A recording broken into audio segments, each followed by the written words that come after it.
I'm Nathan Barry. I own 𝗪𝗪𝗟 Contracting and Home Services. My name is 𝗬𝗪𝗟𝗟. I'm the owner of Drywall Repair Pros LLC. So my name is Daniel Meza. I own a business called Phoenix Central Home Services. My name is John Sherman. My name of my business is Affordable Handyman and Hauling. My name is Mike Neal. I run a handyman business, The Humble Handyman. Hi, I'm John Floyd. My name is Joseph Vecchio. I'm 17 years old. My name is Brittany. I own a business called The Humble Homemaker. So my name is Dan Vecchio. I'm Joseph's dad. My name is Luke Maines. I'm from Murray, Utah. Yeah, Ray, my name is Greg Schwan. Yeah, sure. My name is Ben Alexander, and I started a handyman company there about 6 years ago called Hank's Handyman Services. My name's Kelly Rigby. Actually, we live in Oklahoma. My name is, first of all, Josué Navarrete, right? I was born and raised in California. My name is Britton, Crawford Contracting. My name is Adrian Moeller, owner of HMI Pros. My name is Robbie, owner of RobertOwensHandyman.com. I'm Elijah Hudson. I'm the helper. My name is Bob Belts, Belts Concrete and Home Solutions. My name is Jerry, Suburban Specialties. My name is Matthew Richards, full service handyman, Dayton, Ohio. My name is Troy. I run the Denton Handyman. And then we have Mr. Daryl Baker, the finisher. Welcome back, Daryl.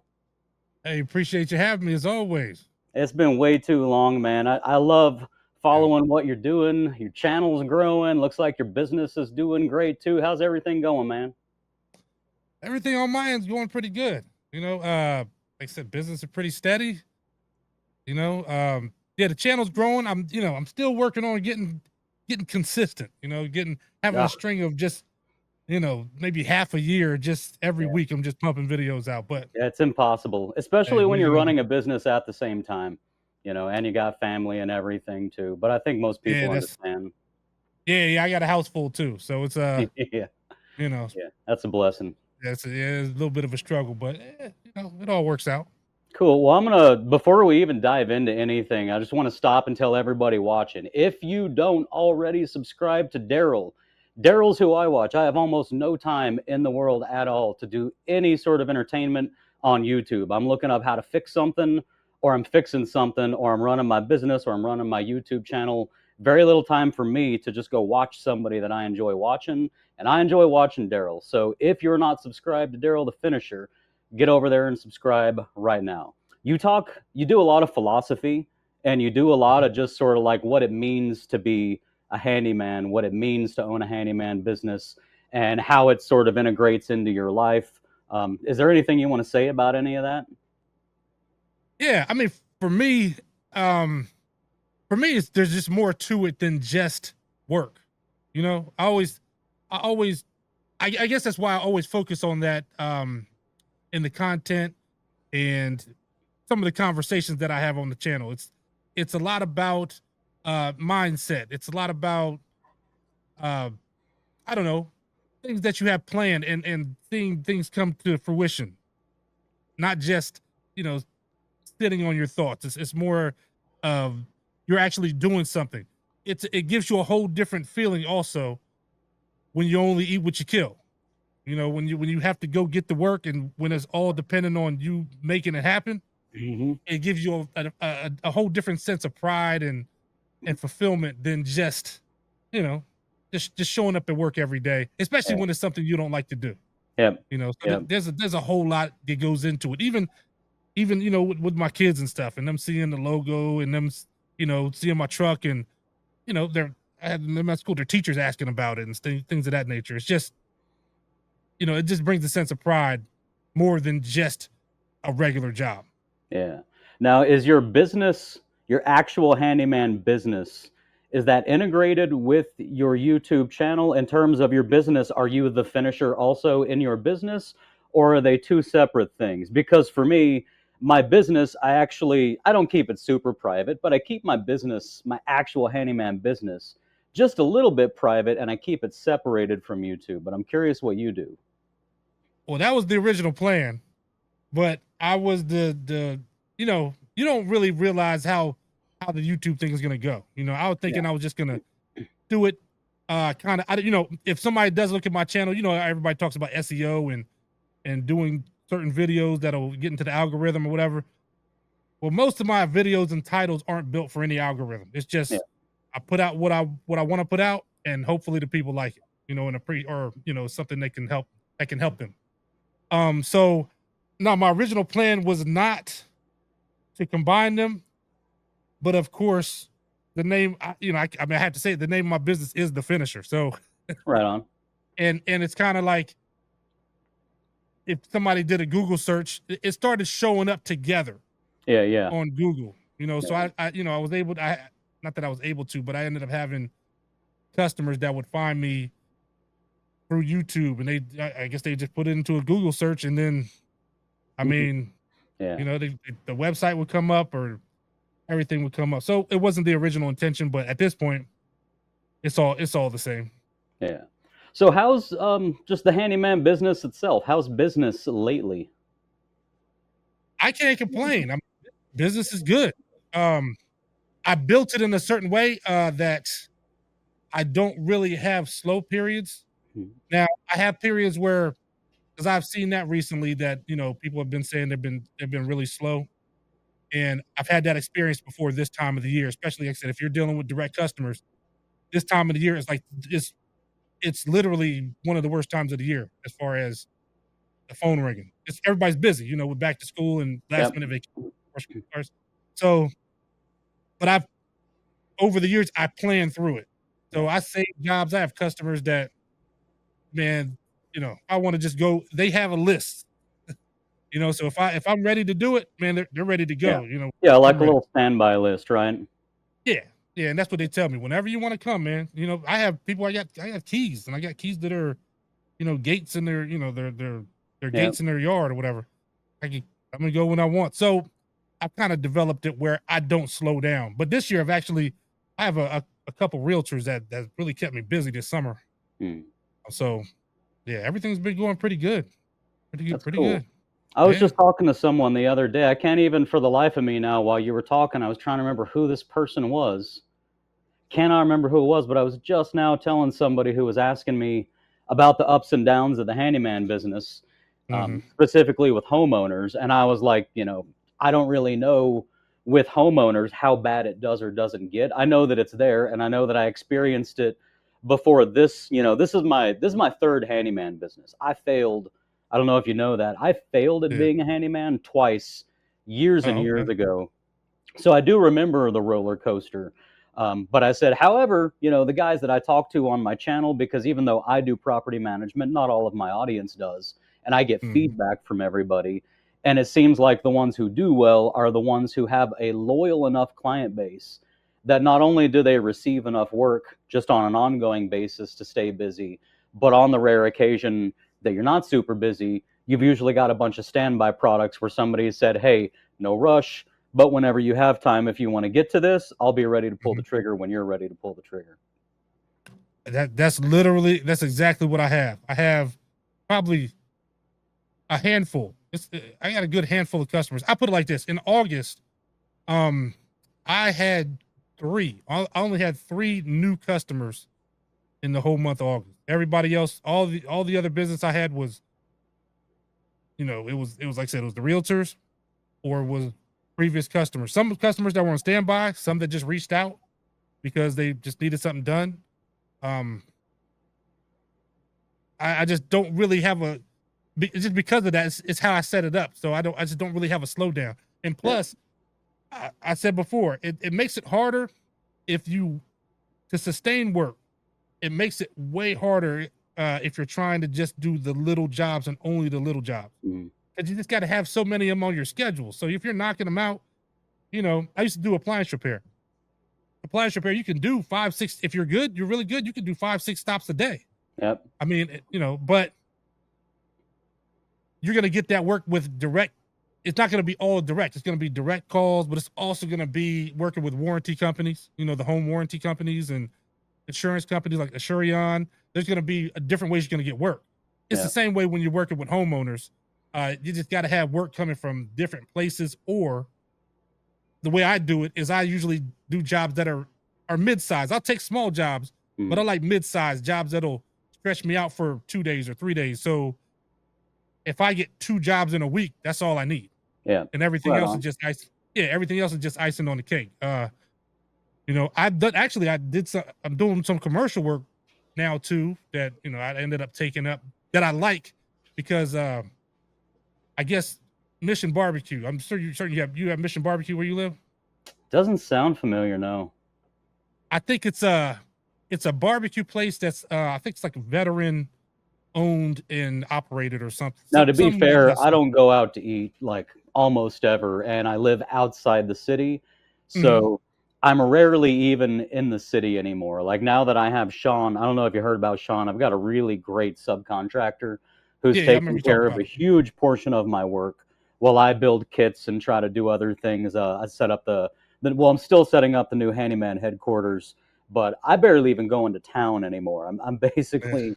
I'm not always at home, but I'm rarely just in town, and we don't go out to eat. So we could have 5 of those Mission barbecues here, and I probably wouldn't know. Yeah, no, it makes sense. Makes sense. Well, it's just a barbecue chain, but it's like I'm thinking it's veteran owned. So you know, they'll have like a model tank out front. Like they're really lean heavy on the veteran. Nice, I Veteran like thing. that.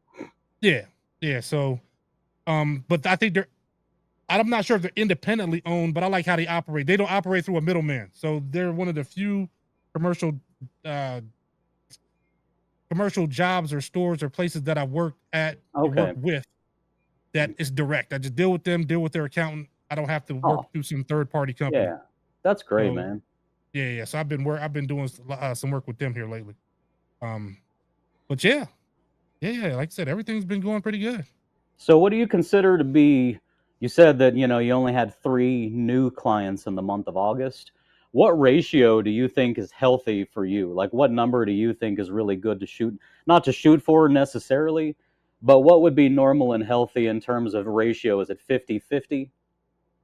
New clients versus existing, or is it less than that?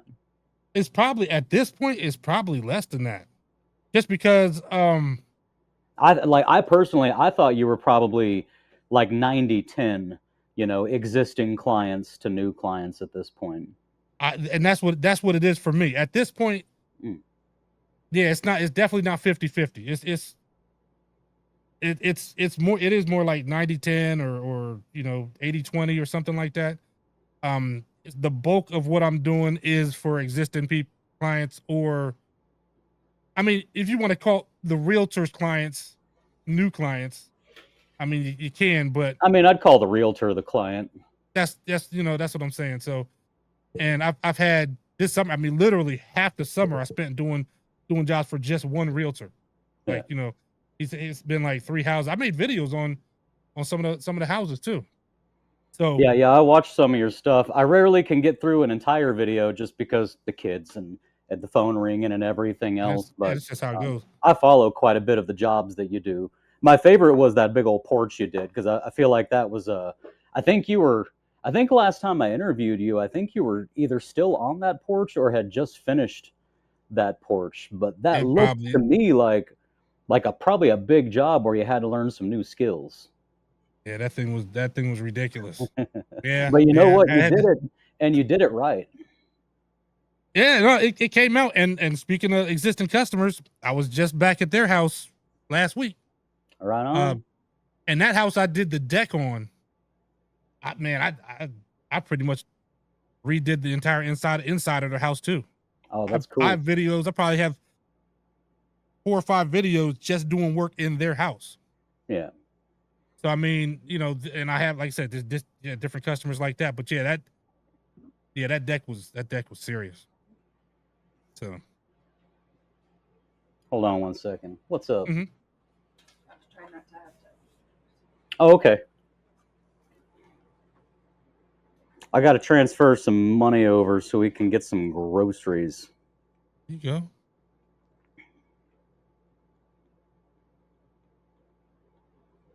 Gotta get some myself.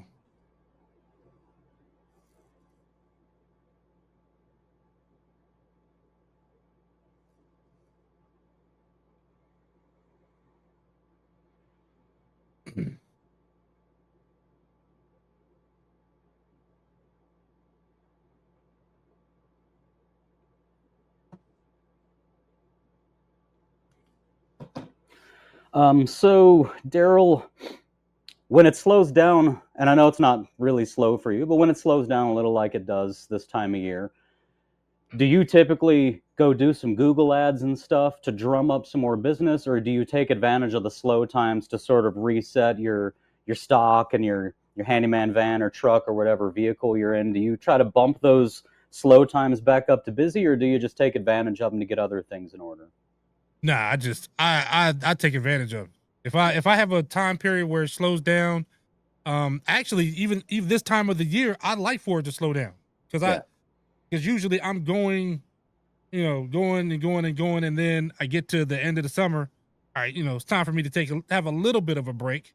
Yep. And because I know the rest of the year is going to be one after the other, and then here lately, last year was the first time I pretty much stopped most everything from like middle to December till I don't know weekend of January. So where I just pretty much shut it down because it's you need to, you need to take care of yourself and try to get you a little break. Yep. And your own house and your yard and stuff. I've usually got a list of all the things that I want to be doing, like to my house, my own projects that are waiting for some of those slower times. Yeah, I got a lot of projects. I probably record some of the projects in my house. I have so many. Yeah. I have some that I started, and luckily my wife is busy, so she notices, but she doesn't stay on me because then she'll notice, and then she has to go and do something. So she's pretty busy. How's your wife with your business? She's fine with it. Yeah. I tell everybody that me and my wife, I've been married for 23 years. Wow, congratulations. Now. Yeah. So I got married. I was young. I was not 24. I wasn't too young, but I was young enough. And we already had a daughter when we got married, but I mean now I have 5. So yeah. But I mean, she's one supportive thing about us, she is. She's supportive, and we've kind of backed each other up. Now I did this first, where now luckily I didn't have to lean on her a lot, but when I started, I struggled for that first year and a half because I didn't realize the ups and downs were coming. I didn't know that back to school the phones were gonna just go silent. I didn't realize that I was gonna do it. I like property managers. I dealt with some in the beginning. I didn't know that I was gonna have to wait until the rent was paid to get paid, or it wasn't gonna come. I was used to just get my money as soon as I got finished with the job. Yeah. And I didn't realize I wasn't gonna get paid. And I was buying stuff like vanities and things of that nature. Oh yeah, yeah.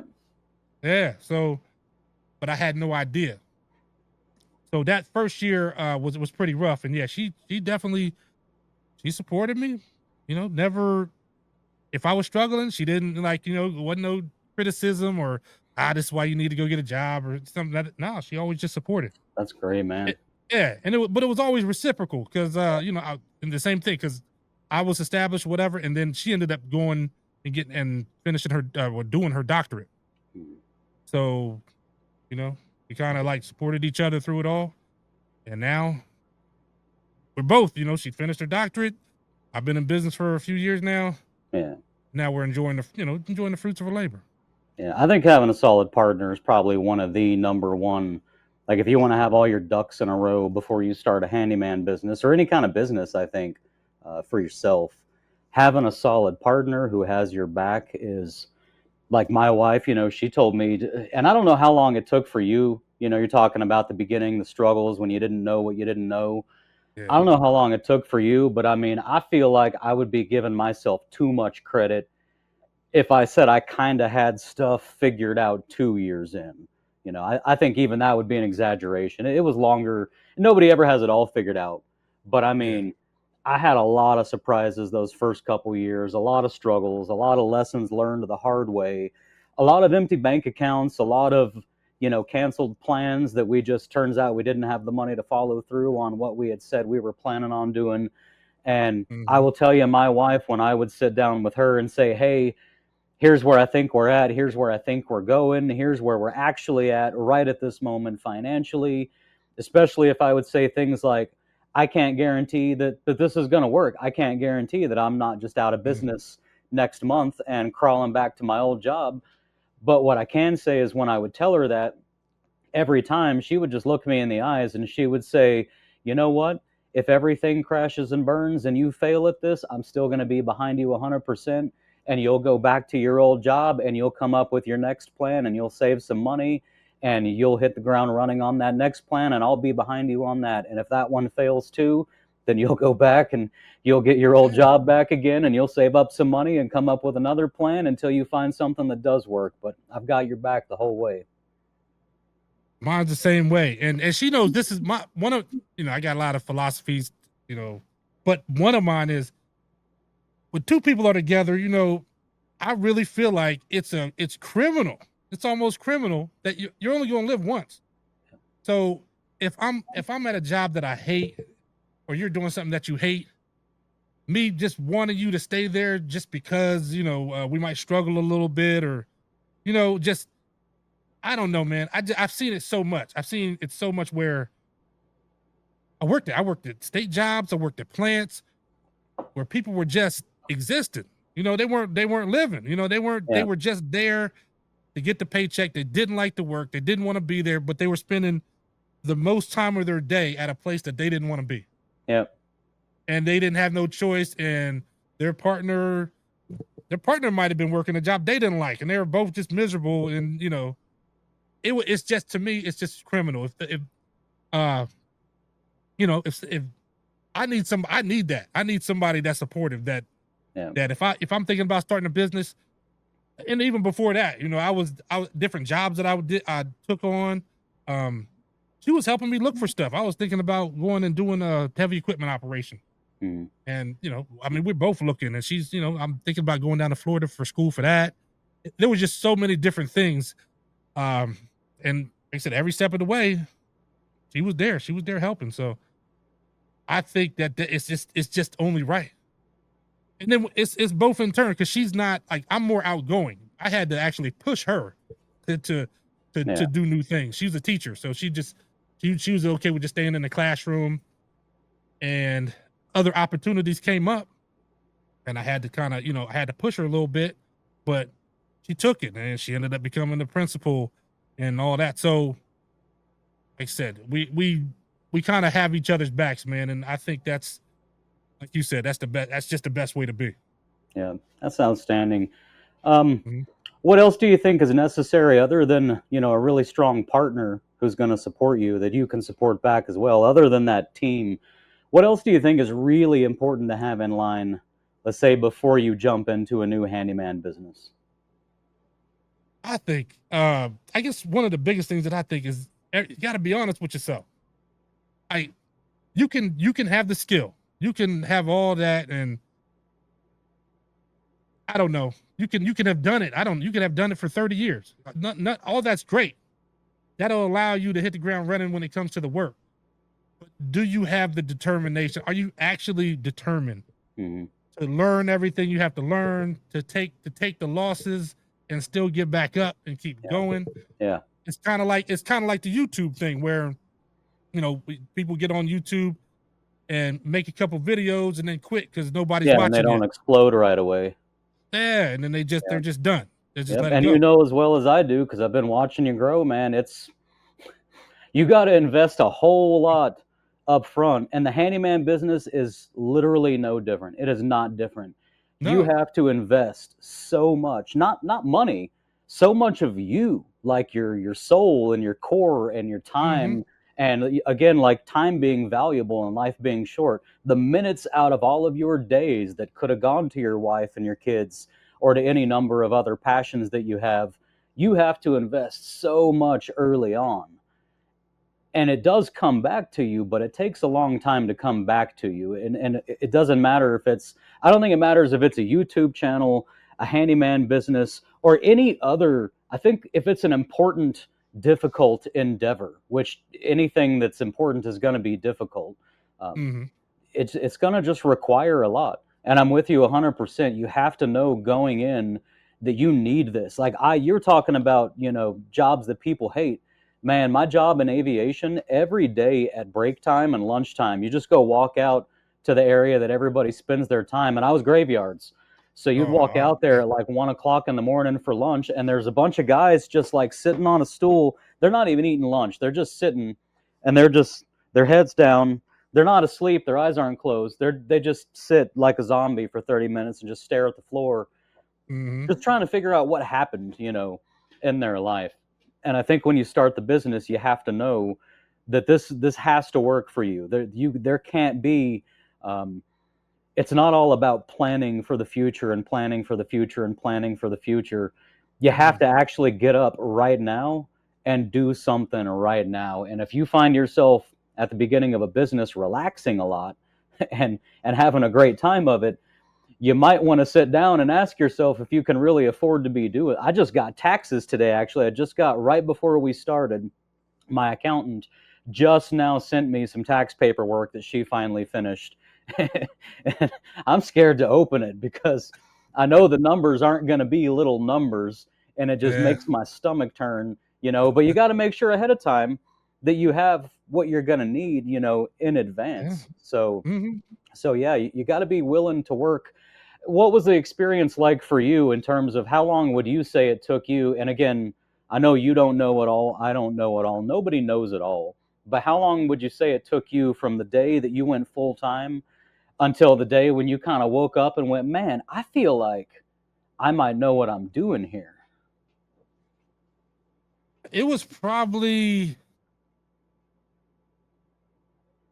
to that point, it was probably, let me see, because I started in 18.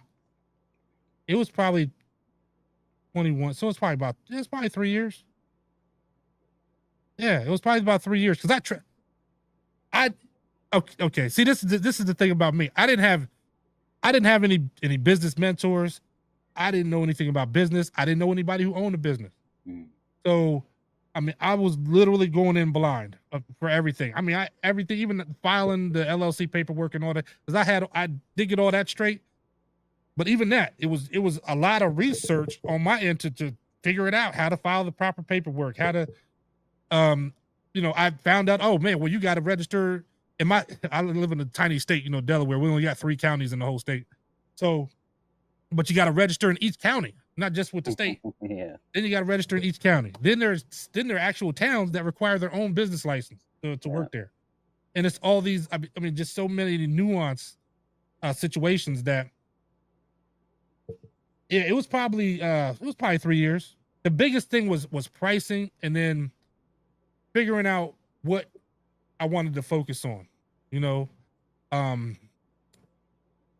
Like I said, it took a while for me to get to the point where, like I say now, where I like to do mid-sized jobs and things of that nature. I said, okay, I'm just going to take bigger jobs. So I was doing whole bathrooms and finished basements, and then, okay, well now I don't want to do that anymore. I want to just let me do the smaller jobs.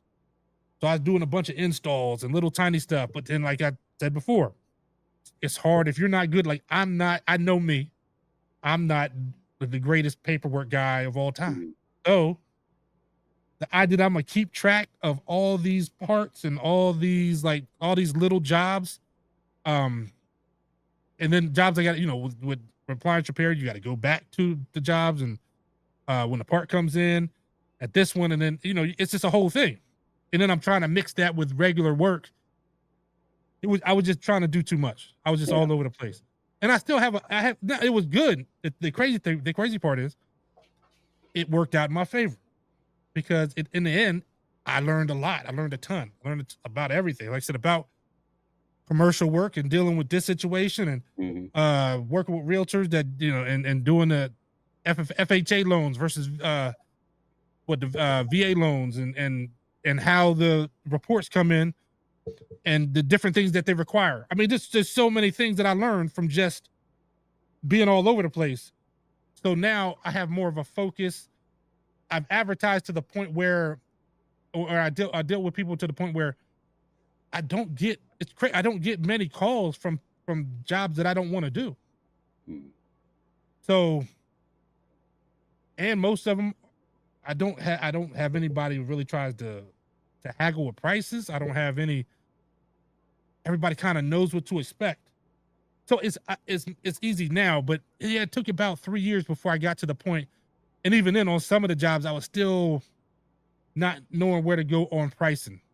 So I'm looking at my numbers, but I tell people the way I run the business is not necessarily how, if you wanted to grow, somebody was really trying to grow it into a large business and hire a bunch of employees, you wouldn't want to run it like I'm running it. Cause I run it like a guy that still got like, kids at the house and wants to take off this time and wants to be able to be at these events.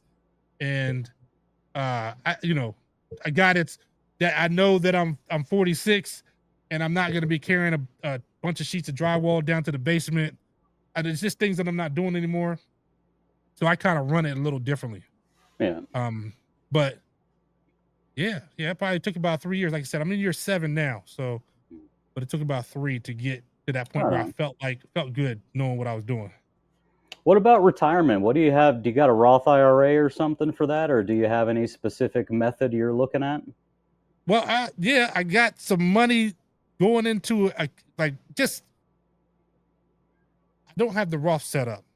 I mean, you don't have to give any details if you don't want to. I'm just curious if you have a retirement plan. No. Well, I do. I have just small investment accounts, but I also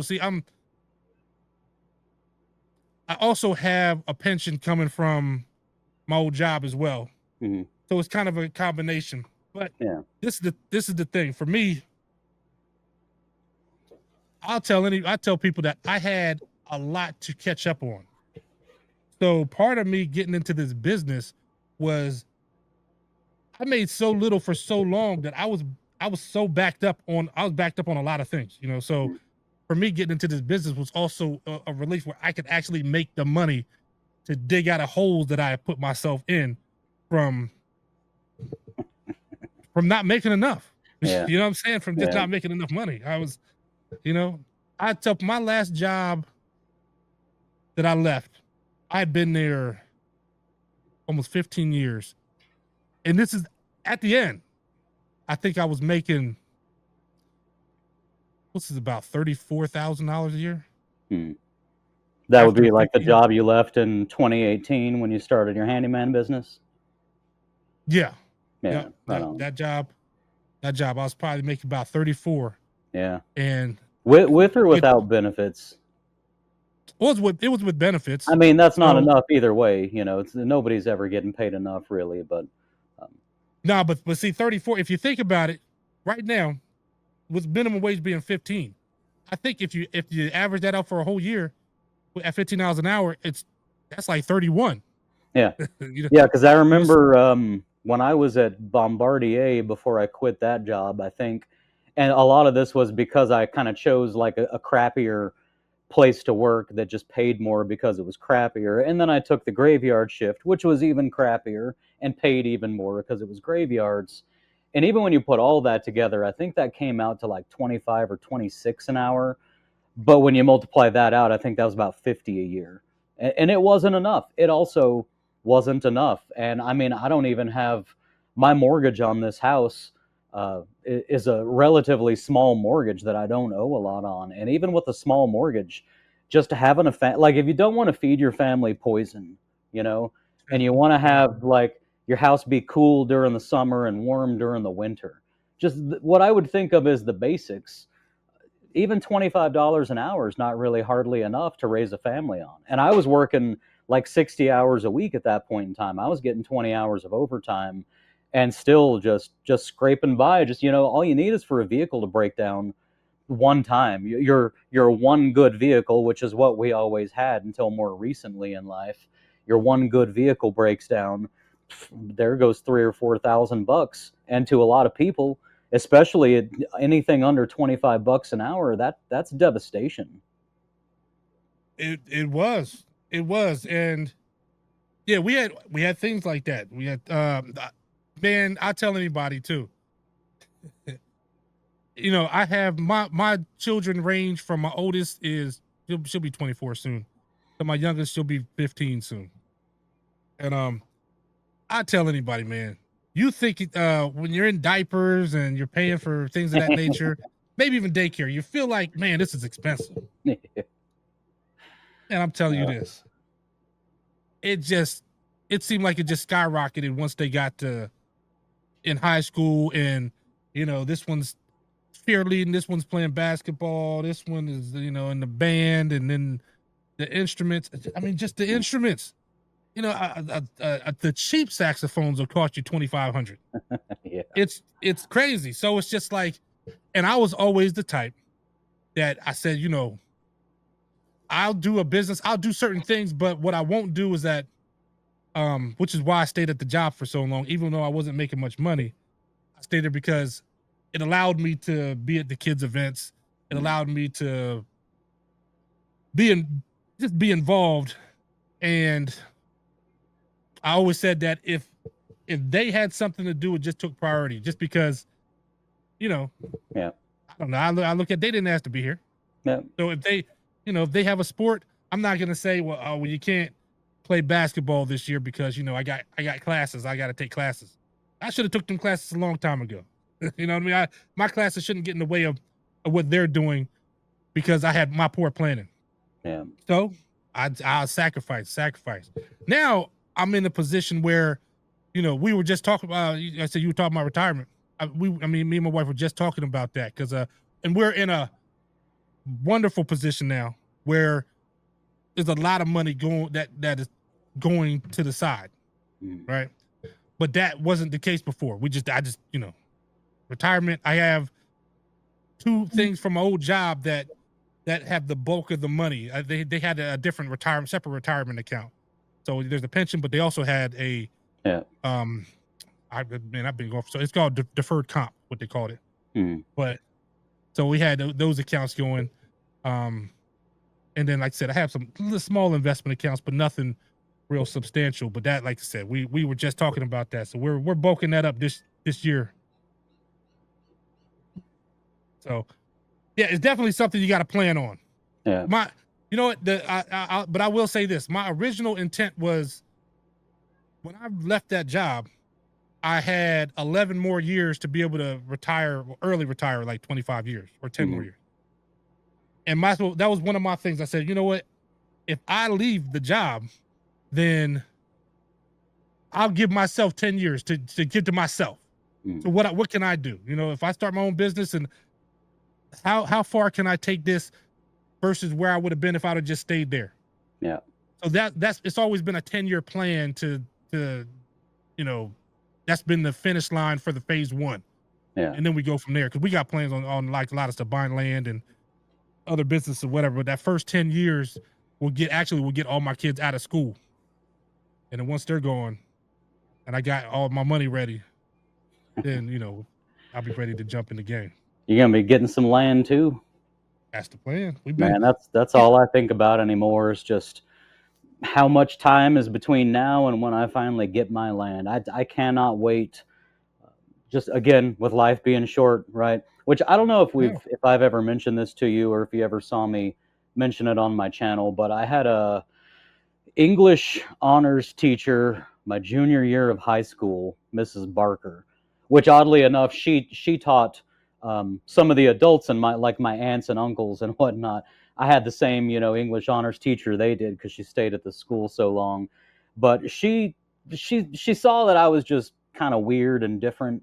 And she brought me Henry David Thoreau Walden. She brought me the book Walden one day, just randomly. Told me I was a romantic, which I didn't know what that meant. I thought that was like a relationship thing. And she's like, I think you're a romantic. And I think if you read this book, I think it's going to like really stick with you. And that's the one where he says, and not when I came to die, discover that I had not yet lived.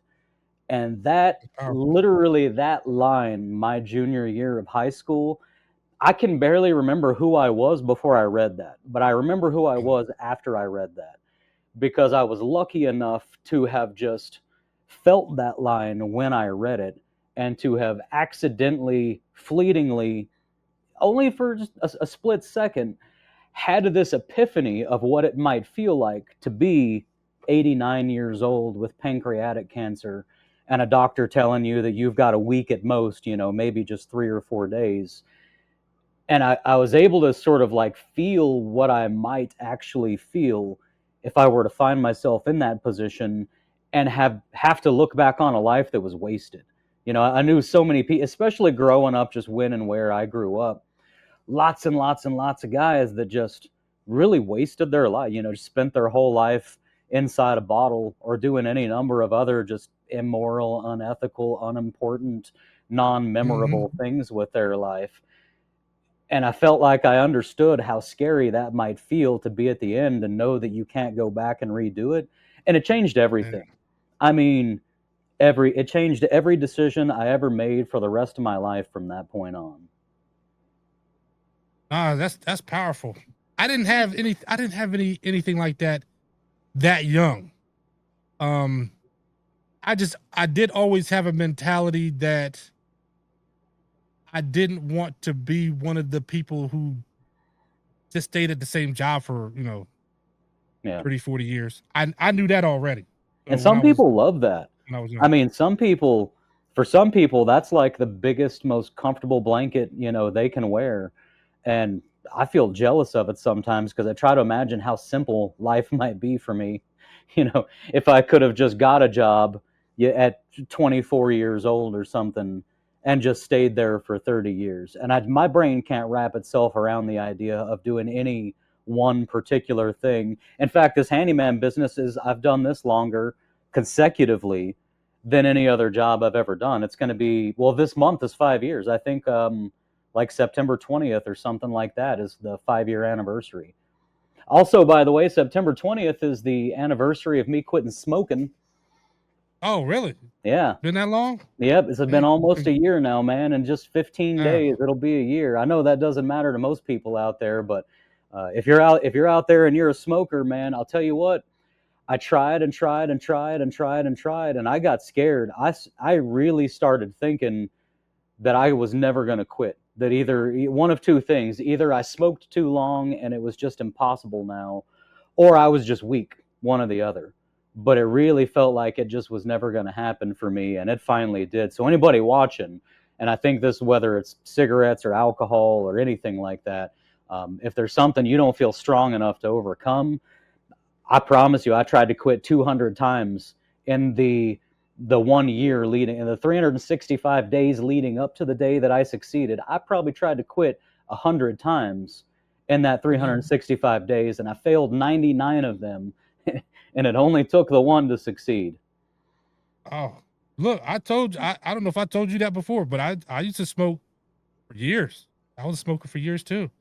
And I did the same thing which is, I don't fully blame it on my size, my size that I am now, but it came from me quitting smoking.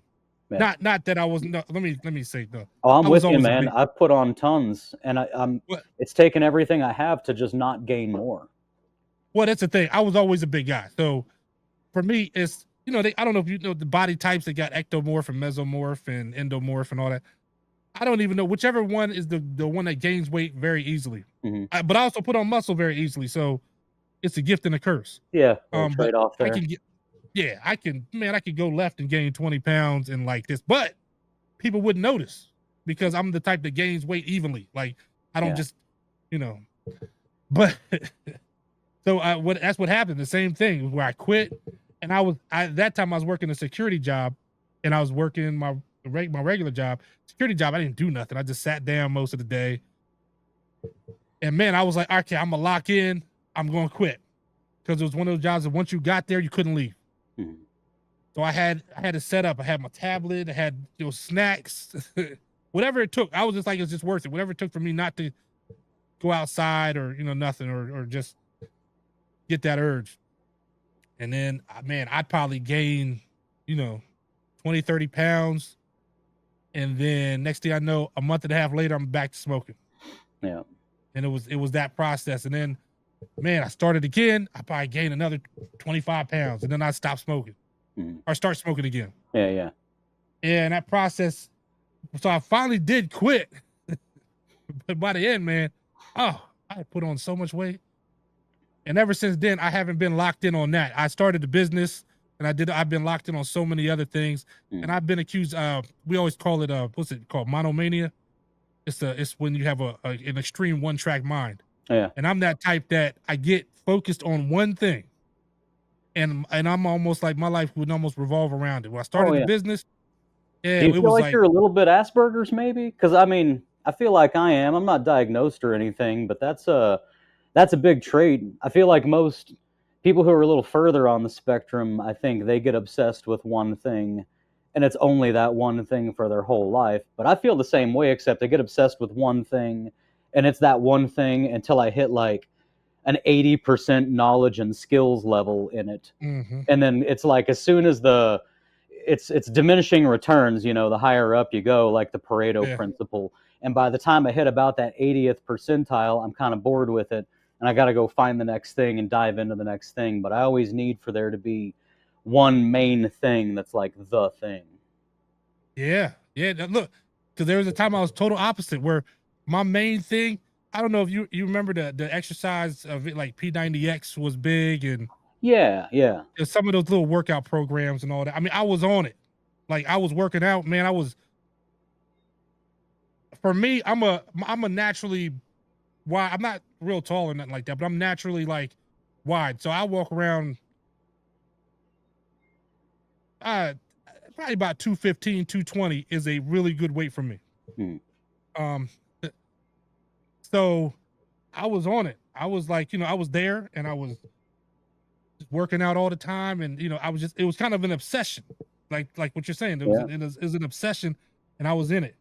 And then I was running, I was doing all kind of stuff. But then once I moved on to the next thing, which was quitting smoking, man, the exercise kind of went out the window, and all I focused on was quitting smoking. And then I was on, different things. It was a business. It was starting a business. It was selling a house. It was a lot of other things came up.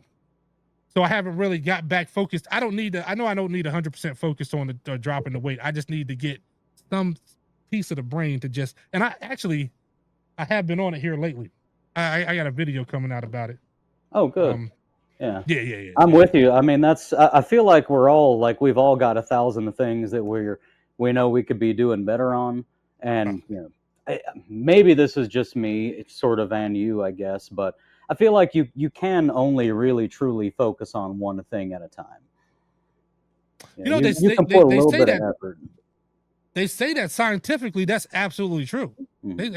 Science says your brain can, you think you're multitasking, but you're really just doing a bunch of things not as good as you could do them. Exactly. That's what they say. That.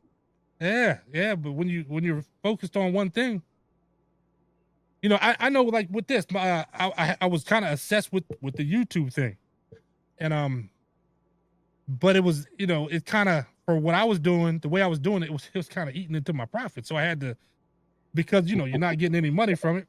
Yeah, it's hard to do that too, because sometimes you just want to pour everything in. Yeah. In the beginning, not getting any money from it, and that's what But then, especially if you're filming your work, I think people underestimate sometimes that, man, I got this camera set up, then I got to stop, move this camera over here, then the battery dies or overheats, and it's just constant shifting around. And okay, let me stop. This will be a good shot. Now I got to show people this. And it was stretching my jobs out so long sometimes. So that's why, it was a little harder for me to get videos out. Yeah. But I was focused. I couldn't, I couldn't stop. Yeah. My wife she got tired of me talking about it too. That's, I'll just talk about it. Yeah. Speaking of pouring too much in, without a return, there's a project I'm doing now that I don't know if you've heard about. You probably haven't because you're busy, but I'm planning. So I've done this handyman camping convention 2 years in a row, which is like the dumbest name that doesn't roll off your tongue at all.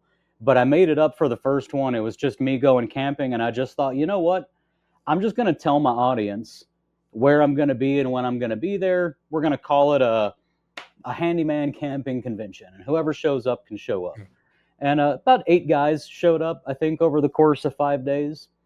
And then we did another one this year that was a little more official. In fact, Jobber sponsored it, so I was able to host everybody and put them in tents and purchase and cook all the food and provide some swag and stuff. So it was a little bit nicer.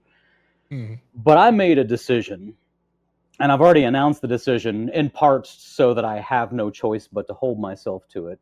But next year, we're going to do, I'm now calling it HCC instead of the Handyman Camping Convention. HCC 2026 is going to be a home services convention. It's going to be at the north rim of the Grand Canyon on the 4th of July next year, 250th birthday of the United States of America. We're going to be at the Grand Canyon, North Rim. I don't know if you know about the North Rim, but it's 8,000 feet elevation. So even though it's the 4th of July in Arizona, it's actually going to be amazing weather, like highs in the like high 70s, maybe the 80s, lows in the 40s and 50s. I'm shooting for maybe 100 handyman attendees, 100 like viewers, but with their family, if they bring their family, which everyone's invited to, could be 200 or 300 or 400 people altogether. I would love for you to come, and I'm not especially like while we're filming and stuff, I'm not asking you to commit here. That's something that I know you'd have to talk to your wife about. You'd have to consider. You got 5 kids. I'm sure you have your own routines you do on the 4th of July. But I will tell you that one of the things I'm planning on doing is I want to have, to tell you the truth, if I had to pick, I'd pick you over anybody else. But I want to bring some other handyman or home services, whether mobile dog groomers, or carpenters or electricians, I don't care who, home service businesses.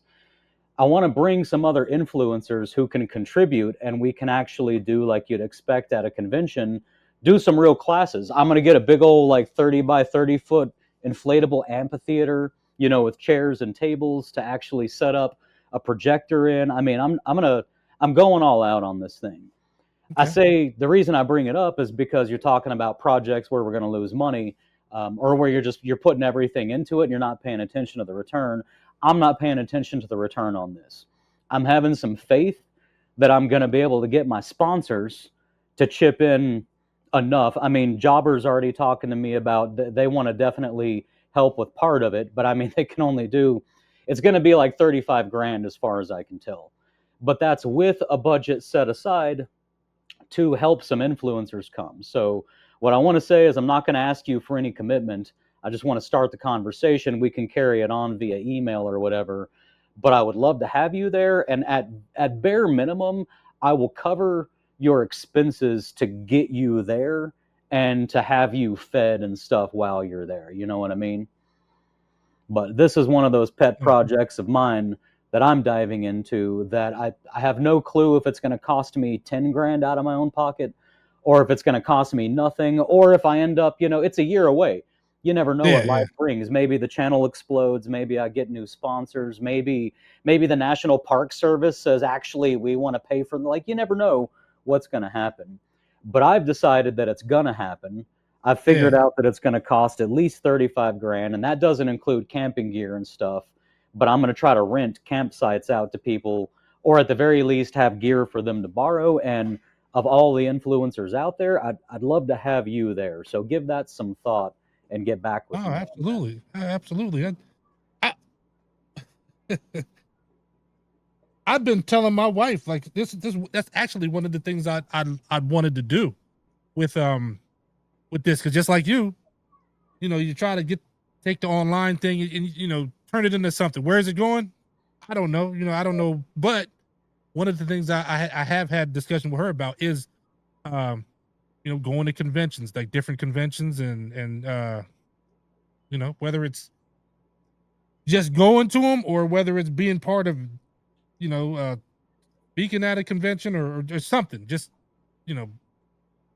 having that be by part the of. way, I mean, if you wanted to attend as just a guest and not do any classes and stuff, I'd also be fine with you just taking care of yourself and just attending as a guest. It's not like I'd require you to do classes if you want to come as a guest. But I would love to just reimburse at the very least your travel and make sure you're taken care of, because I think people would love your classes and your topics, and the way that you speak on your topics is a whole different set of value that I'm not as good at providing. I'm good at providing a lot of value in terms of just giving lots of black and white information. I feel like that's like the little niche that I've carved out. is I couldn't find people to just literally tell me step by step, just tell me what to do. I want my business. What are the steps? You do such a great job of just talking to people about what it's like and what to expect. And you also dive into how to also. But you have this extra thing that you do over on the side that I think is your specialty that I think would just be a huge hit at the convention. And the most important thing to me at this convention is that it's really a convention. And the last two were more like camping trips where we did some training and some teaching. But this one is going to be like, we're going to raise and lower the flag every morning with the Pledge of Allegiance, and every evening, you know, we're going to have breakfast together. We're going to have, you know, session number 1, class number 1 is going to start, break, class number 2 starts, break, class number 3 starts, lunchtime, then class number, like we're going to have a whole schedule, and it's going to be some very serious value add for the people who attend. And it's going to be free to attend. That's the other thing. That's why I have to get the sponsors ultimately, is because I'm not charging any money to attend. I might charge money if you want to rent a campsite, or if I'm providing food, I might charge money for people who don't want to bring their own food and have it provided by me instead. But I'm not charging any money to attend the convention. So, you know, I've purposefully shot myself in both feet, you know, and tied my hands behind my back to make sure that I have to pull this off. Yeah, that's very altruistic of you. Dive in head first. That's how I do everything. Yeah. Nothing wrong with it. Nothing wrong with it. Yeah. And just to go off what you said earlier, just a minute ago. Yeah, I'm not. You are very good at the, like I said, steps and providing things of that nature. I am not. I am not a step-by-step guy. As a matter of fact, it's one of the things that I tried not to do with the channel when I got on YouTube. I was like, I tried to make it where almost like we're at work. You know, you're working with me at the, you know, we're on this job, and yeah, I'm gonna show you some things, but then we're just gonna have a conversation about something like we would if you were at work with me. Yeah. And that's kind of how I do it. And I've had a topic or something I've been thinking about, or something that came up that I want to have a conversation about. And then it's almost like I was doing like, I do like a play-by-play where I'll be talking about what I'm talking about. And then I'll go back to if I see something going on in the video, oh yeah, and this part right here, this is what I'm doing. And then I'll go back. Some stuff is, if it's really technical, you know, I think I did a video about some doors or something where I was just cutting doors, and then I did do a lot of technical talking and things of that nature. But that's not what I'm good at. I did a video a long time ago, one of my first videos, when I was experimenting what direction to go in. I did it about a table saw. You know, people do tool reviews. I was like, oh, you know, maybe I'll do some tool reviews. And it was terrible, man. Like, you know, the video's up. I didn't take it down or anything, but you know, when I watch some of these guys do the tool reviews and they get all these technical aspects that I know I'm missing everything. You know, I don't have the detail. Like I'm a detail oriented person when it comes to work. Mm-hmm. But man, when it comes to but with a skill saw, you just need to know if that skill saw works or not. You're not concerned, is it a 3/8 arbor or a 1/2 inch arbor, or is it 1800 RPM or 2200 RPM? It just works or it doesn't work.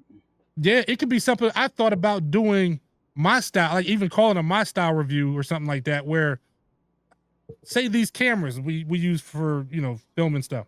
I use 2 different ones normally. I'd use a GoPro, and then sometimes I use a DJI action camera. Just the differences, because the differences for me has nothing to do with what the, you know, when they talk in aperture and all this other stuff, the camera guys reviews, and you know, this person, the lux, this and that. I don't do none of that. Yeah. It's just how, you know, I would talk about how I use it and what it means for me. So yeah, I'm good at that. I'm good at you know what, I was talking to a friend of mine the other day, and I think one thing is that I work by myself a lot, and I'm a person who, I don't read as much, but I used to read a lot. And I'm always thinking, you know what I mean? And I think one issue that we're having, just in society as a whole, man, it's just, I don't know if it's by design, but just it seems like people don't have time to think, or they're just not thinking anymore. We have constant entertainment. Yeah, there's always something. There's a barrage of something in front of you. You don't have time to think things through. So a lot of times my perspectives and the things that I think about are just, it's just for me thinking. I mean, I'm working, I'm by myself all day, you know, so I got a chance to really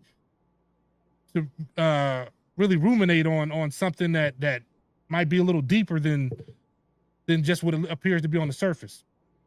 And yeah, so I'm good at that. I'm good at that. And that's what I try to do in a lot of videos, try to bring that to the videos. Yeah. I try to live stream a lot of my move outs. And something I noticed was before I had the YouTube channel, or at least before I was ever live streaming on the job, especially when it came to move outs because they're vacant, that was my thinking time. That was, you know, when there's no tenants in the house or anything, and it's literally just me for like 9 hours straight at one address, just fixing stuff. That was my thinking time. And thinking might mean putting on a YouTube video, listening to like Eric Weinstein or somebody, and then just like pausing it after he said something and then thinking on that for 2 hours. And I noticed one of the things that's like this, you know, it's one of those trade-off things, because I'm obsessed with YouTube, and specifically just with my community and keeping my community like alive and going and kicking. So I want to do those live streams, but I also noticed that I don't spend as much time thinking now, because all of my time is sort of taken. There's never a moment when I'm just, if I'm at home and I'm not, you know, interviewing you or in the middle of some kind of work, then I'm with my family 100%. Like I'm just immediately, if I'm not otherwise occupied, I'm with my wife and my kids, which means I'm not thinking, or at least I'm not thinking about the things that, you know, the weird things that I would normally be thinking about. Yeah. And then when I'm on the job, if it's an occupied property, well, there's tenants there, you know, so I'm not doing too much thinking because I'm paying attention to them and to me and to keeping my work site clean and stuff. And then finally, it's like the only time that was ever left for me to think was my vacant properties. And now I sort of have to choose between live streaming move outs so people can see that I even still do work, you know, or just go into the move out and just, that's my favorite thing in the world. I don't know about you, but one of my favorite things in the world, man, is just a big old punch list of work and a whole bunch of tools and a whole bunch of inventory. And the next 9 hours, you know, I don't even do lunch and stuff usually. I'll just work for 9 hours, and I might play the radio for a bit. I might listen to an audiobook for a bit. I may just think about something in silence for a bit. But I mean, those times are some of my favorite times right there. My best days as a handyman are usually a vacant move out where I just went and, you know, just worked so efficiently and took 0 breaks that I made like $1,000 that day. And it's not even about the $1,000. It's just about having that day to myself, doing tons of thinking, and knowing that I added value to myself by the end of the day. Yeah. Yeah. I'm with you. I'm with you. I do that. Like I do the same thing. I used to I wouldn't like to be a painter every day. It just, you know, just seems, I just wouldn't want to do that. But I do enjoy getting a job, getting a nice paint job from time to time. That's going to take me all day, or it might be a 2-day job or something like that. I've had people, I painted the entire interior of the house. I don't really want to do that no more, but not consistently. No, definitely not consistently. But those jobs, man, I used to do that, would put on headphones and same thing, audiobooks, because I'm all over the place on books. I'm big on nonfiction, but I'm big on fiction too. But there's a reason why. There's a reason why I'm big on fiction. Well, tell me about your books. Who are you listening to, or what are you reading? I'm a little all over the place. There might have been a time I was a Malcolm Gladwell guy one time. Gladwell. I was reading a lot of his books. It could be anything, man. There was, I read the Kiyosaki books. I had a time where I was on the business Rich book. Dad, Poor Dad. Yeah, he had a couple. There was Rich Dad, Poor Dad. It was the one about the different kinds, where the categories. I can't remember what it's called, but it was the difference between somebody self-employed, a business owner, an investor. You know, it was this the quadrant. Something about the quadrant. I'll look it up. It'll come to mind. Or it'll be fiction. There's a lot of fiction that I've read. Everything from, if I'm reading fiction it's put it like this. It always has to be wrapped in something that. All right. Let me start over because I'm getting a little ahead of myself. A lot of the fiction that I read, it'll be something that has real world ties, even though it's a fiction book. Some stuff doesn't. Some stuff I just like for what it is. But say like there are a lot of authors who write fiction books that if they wrote the things that they wrote in a fiction book in a real world, nonfiction book, people would think they were insane, right? There was a series that I read. It was what was it called? It was called the Second Ship. No, that was the first book. The 𝗪𝗪𝗔𝗧, right? It was the author was a guy who worked at the Los Alamos laboratory. Yeah, and I mean, has to be 10. Was it 10 years? It was a while back. In the book, man, this guy's talking about all these things that are going on now, like in real life. He's talking about nanobots. Yeah. He was talking about, but he was talking. Of course, he was giving his political opinion on the nanobots. It's like Animal Farm. Absolutely, Animal Farm, 1984. Like it was. Yeah. All those books where you take a fiction. Those books still exist. I guess they're just not as obvious as Animal Farm. That is a political book. Yeah. Some of these books are, they're fiction, but they're written by people who actually have the knowledge. Yeah. And so I do that. I haven't read books. Elon Musk has the thing now. About the neurological, speaking. Oh yeah, Neuralink, man. They just did their first 2 Canadian patients just now. So it's the first time they've gotten approval in a country outside of the US. So I feel like that's 6 or 8 people now that have a Neuralink in their head, and it's working for all of them. They're interacting with the world, with their brain. It's crazy, man. Because there's a whole series. There's a book called Nexus. I don't even think wasn't that popular, but it's the same thing. The only thing was it was about these college kids who developed. It was a drug that you could take that was in a certain form, and they had developed it to the next level to where you could not just communicate with each other through your minds or whatever. And it was this whole thing, and then the government got a hold of it. But it was a whole political thing too about what does that kind of power do? Yeah. If you have that kind of power, where do you create a back door where you can have access to it? Do you play God? And it's hard to control people's speech when you can't hear them or see them talking. There's a whole it's just it introduces a lot of different things. So that's why I'm on fiction, and also sometimes I just like a good fantasy book, man. I got when I was in like 7th grade, we actually in a class. It was my reading and grammar. I lived in California at the time, and out there they didn't just have language arts. It was reading and grammar were separate. My grammar teacher, or reading, no, it was reading. All he did was we just read a book out loud, which I don't think they allowed no more because everybody's getting a little soft and want the kids to struggle, So yeah, so we used nowadays, to have to take turns reading out loud. Everybody in the class had to read out loud for like 4 minutes or something. Well, that's what that whole class. He'd pick a book, everybody would read a page. He'd just go down the road. Yeah, right. And he picked what was it? Knights of the Round Table. Okay. Which for me it was amazing. I mean, I actually really got into the book, and ever since then I was kind of I did like a lot of fantasy type books. But yeah, I'm big on fantasy, and also because I think mentally, it's good for your brain. They say it's good for your brain. Your brain's actually, think about it, you're reading something, your brain's developing all these characters and whole landscapes and worlds. Just your mind is having to create that itself. So it's just like a good brain workout. Yeah.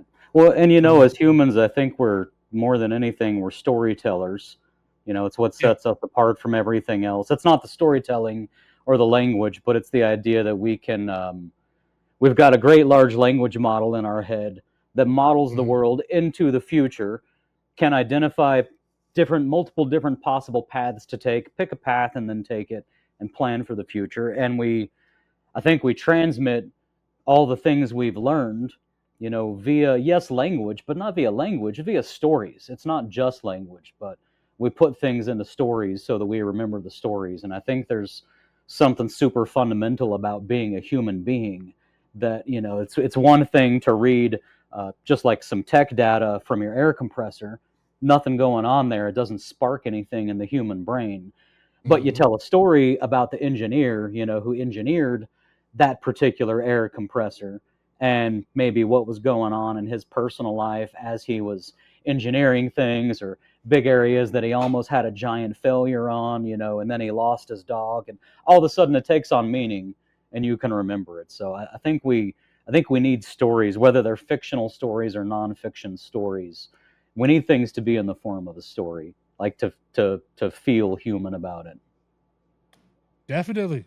I don't know if you can tell, but I've been on this like just being a human kick a lot lately because of the cell phones and the internet and the politics and just because of everything. I just more and more, and maybe it's just age. I don't know. You tell me, is the older you get, do you look at the world differently and just go, man, as much as I love success and technology and everything else, I almost feel like if I'm going to teach my kids anything, I just want to teach them how to be human. Like I want to teach them what the soil smells like, and just have them have lots of memories of what it feels like to just be surrounded by people you love. Well, I was big on a lot of things because, of course, my kids were born. You know, my oldest daughter was born in 2001. Matter of fact, unfortunately, all girls, right? Do I remember that correctly? Yeah, all girls. All girls. And unfortunately, my oldest daughter, she was born on September 11th. You know, 2001. So that year too, like that day. That day, we were in the hospital. Man, they like locked down the hospital. It was, you know, and we're watching on the TV in the hospital, like, you know, you bring your first child into this world, man, and it's like one of the most devastating days of your life up to that point. It was crazy. It's always, I mean, we mess with it because now, even now, when people see her birthday, when she goes in somewhere with her driver's license or something, they be like, "Oh man!" Like it's never a celebration. It's always like, you know, this sad thing that happened. But yeah, I've been big since my kids kind of came in when technology started to speed up at a much faster pace. So my oldest daughter, when she got a cell phone, it was like a flip phone, you know, and then it didn't take long. When I had teenagers and I'm dealing with these apps, man, and I'm dealing with, Snapchat came out, I was ready to hurt somebody. And we didn't know at that time how damaging a lot of these technologies were going to be. I think most of us know these days, you know, that you got to be careful with them. But we didn't even know yet, because they hadn't existed yet, just how addictive and damaging they could be to our kids. Well, I was on that though. I was on it because at the time I was really in the tech. I was in the tech phase. I told you about the monomania. I was in the tech phase, cell phones and all that. I was like, I couldn't get enough of it. You know, I was BlackBerry, iPhones, the HTCs, the Palm. I had the Palm Trio. Oh, yeah, I had the Palm Trio, I had the Palm Pre. That was before the iPhone.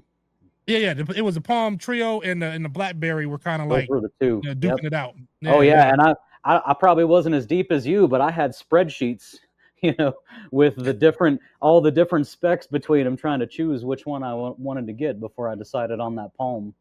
Oh yeah, I had a Palm, but I ended up I was a BlackBerry fanboy for a little while. But I started seeing stuff because I was into the apps. Different things, like I saw Amazon pull off the most diabolical plan of all time. You know, like I think people don't even realize how people will go back and talk about what is it? You know, how Bezos' parents gave him this and he started his bookstore. Nah, the bookstore was fine.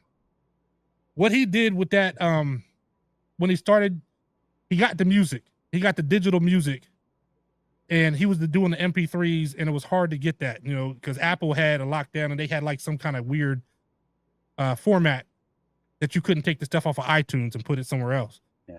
But Amazon came out with the MP3s. Then they came out with the Kindles, the books. Then they came out with the App Store, and it was like, man, what are they doing all this for?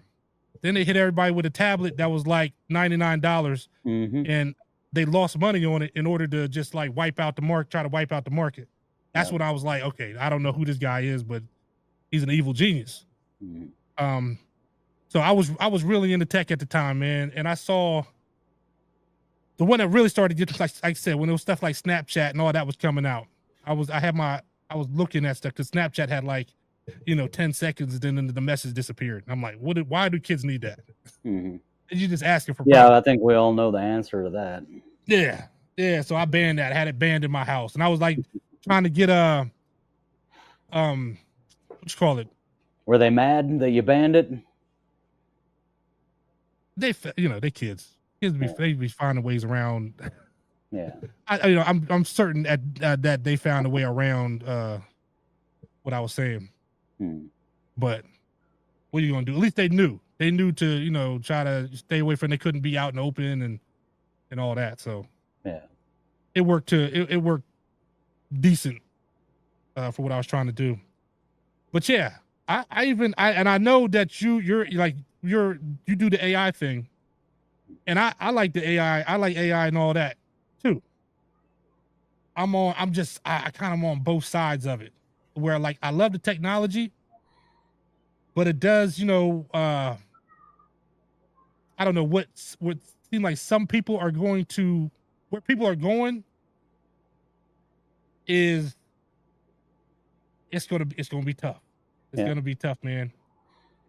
I think somebody like you, where you have years of using your brain already, years of thinking, years of going through ups and downs and problems and all that. Your brain is fully developed.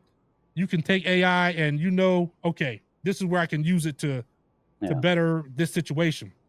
Where I have fear is what's happening with the youngsters and how they're using it to just not ever have to use their brain. They're never gonna learn to think. It's like the calculator. If you spend enough time without one, you just learn how to do math on paper and in your head. Yeah. And then later on, as you're an adult, then you can finally go, all right, I know how to do this, but right now I'm going to use my calculator because I already know how to do this. But if you're a kid who never existed without calculators and has always had one available, you may never learn how to do the math on paper or in your head. And AI is just a higher level of that, except now it's going to be everything. Now it's going to be, you want to know how to do something. And I mean, I don't know, maybe it's a little hypocritical to say, it's almost like back in the day when maybe there was a time when you just had the storyteller of the tribe. And then all of a sudden, writing existed and the storyteller's going, oh no, now nobody's going to learn how to tell stories because we've got these evil, letters that we're writing down and nobody will ever have to remember a story again. And then the printing press comes out and all the scribes go, oh no, now nobody's going to remember how to write anything down or how to remember anything because we've just got the printing press and nobody's actually doing any writing. And then, of course, pictures come out, movies come out, and before you know it, now it's just nonstop electronics. So, I don't know. I'm with you, though. Like, generally speaking, I'm with you. Just that you have to be careful with it, at the very least.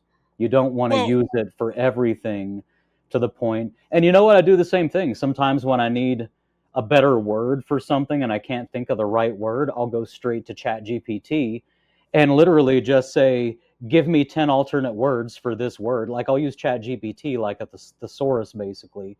And then yesterday I was actually, honestly, this is funny. Is it this one? Yeah. Overarching categories of the trades. I was actually working on the outline for my next AI video yesterday because I'm going to be doing some AI, I'm probably going to be doing some AI content with Jobber soon. So I went ahead and turned all of that stuff I was working on to do some stuff with Jobber into just also my next AI video. But what I did when I was writing this actually was, even though I had ChatGPT helping, I wasn't using. I was purposefully, when I needed a word, like I was trying to remember the word manufacturing, and for some reason I was thinking of every word other than manufacturing. I did not use ChatGPT.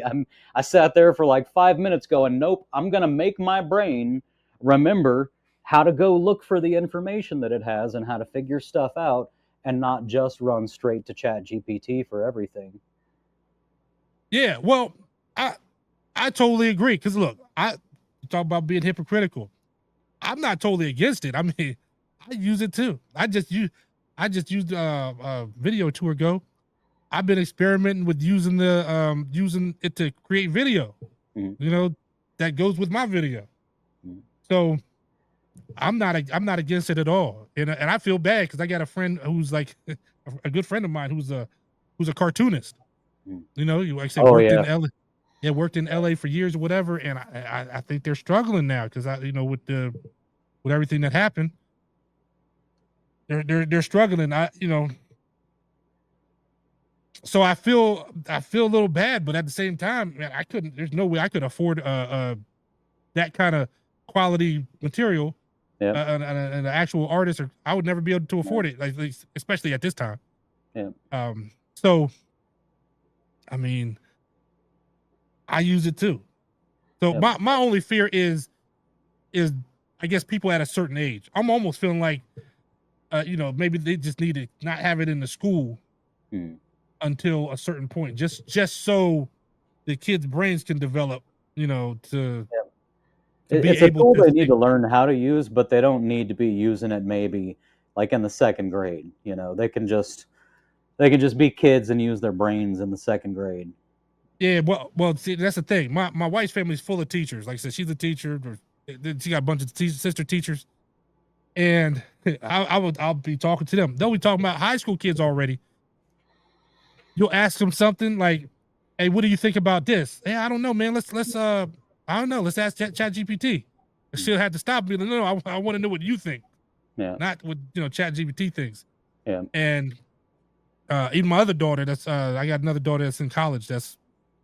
And she's like, man, the amount of people that are just, I don't know what you're gonna get when you you go to the hospital to get a procedure. There's a lot of people that never really did the work, in college that are skipping past.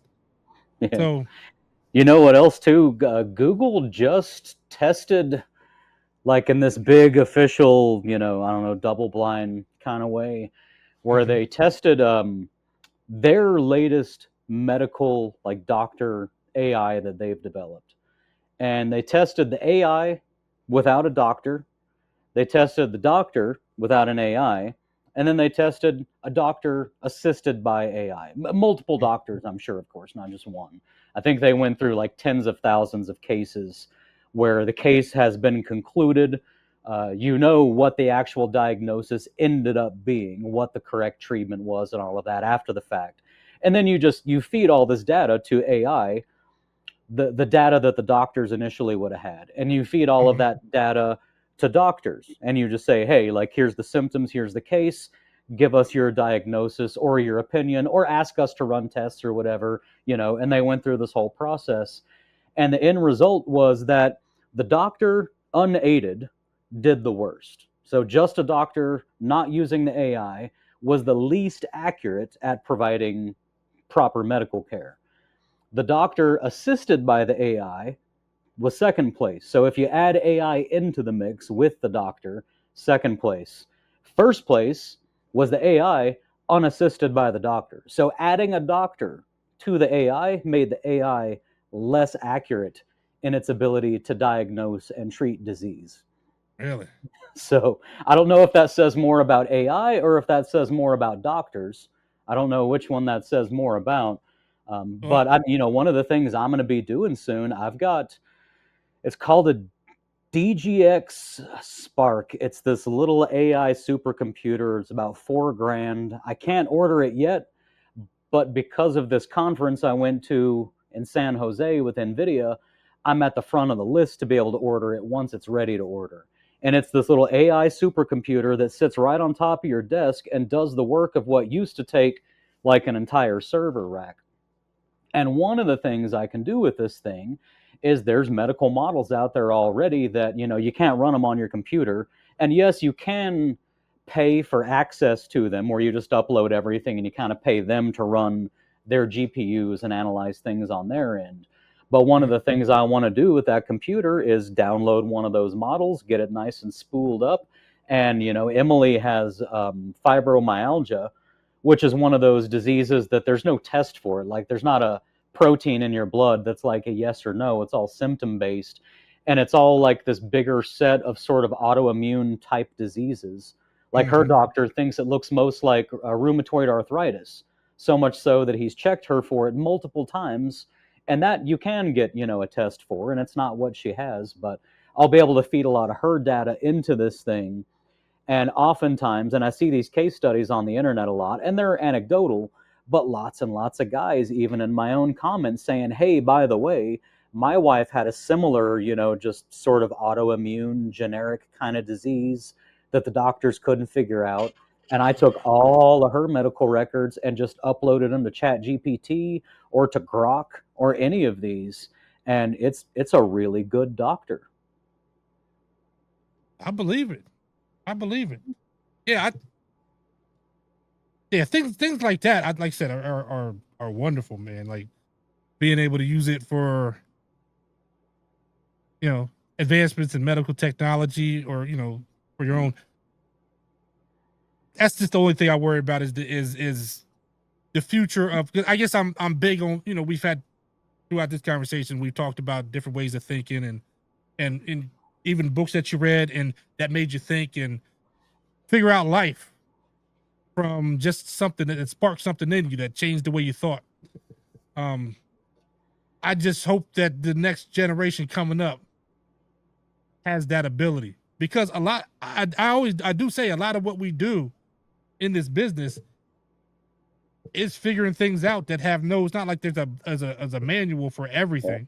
Especially, you know, as a handyman. Yeah. A lot of what we do is problem solving from scratch.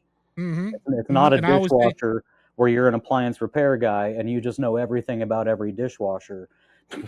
We got to be able to just dive into new things and figure them out.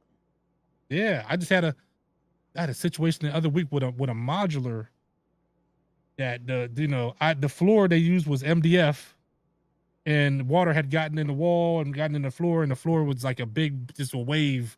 And figuring out how to work through that, it was a challenge. It was a challenge. I ended up cutting the floor and cutting more of the floor open and trying to figure out how I'm gonna sit this wall up, how I'm gonna prop the wall up, because the wall is now not sitting on anything. Just that. I'm always just a little concerned about, are people not going to have that ability to figure out even the smallest. I'm with you 100%.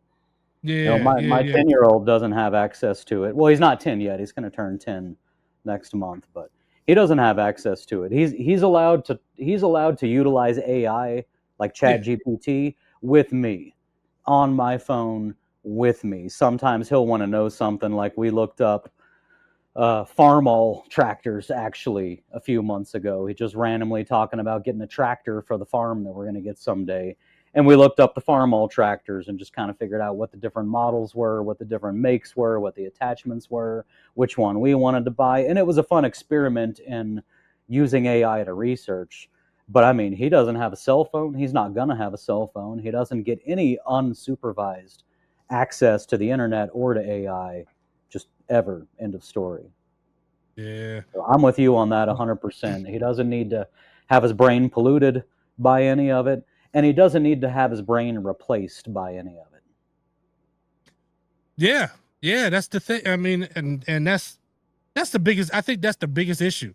Other than that, I mean, have you messed with any of these AI agents at all? Like, there's a company I know called, like Replit? Replit. I have written web apps with Replit. It's crazy. Because to be clear, man, I don't know if you know this, I can't code at all. I have zero experience with any of that. I do not understand it, like Python or any of those languages. I don't. People have tried to explain it. I've taken little tutoring classes and stuff. I've tried, and it's foreign to me.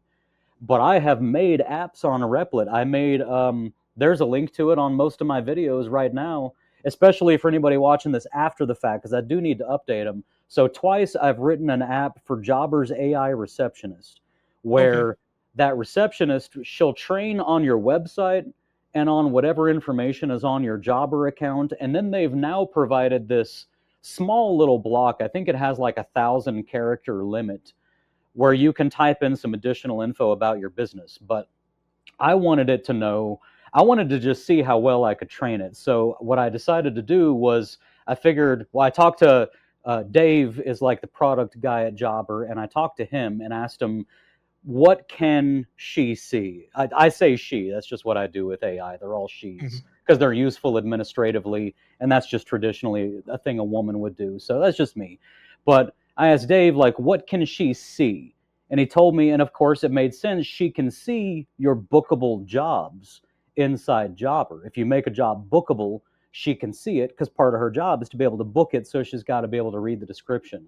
So I went to Replit. Actually, I went to ChatGPT, and I said, let's brainstorm all of the questions that a potential client might ask when they call my business. So if I had a receptionist, what questions would they ask? Like, oh, can you guys use low VOC paint because I have like chemical issues and it'll set off, you know, my autoimmune disease or something. I've been asked that multiple times, so I included that. But I used ChatGPT to help me come up with 100 questions that someone might ask a business when they call like a home service business.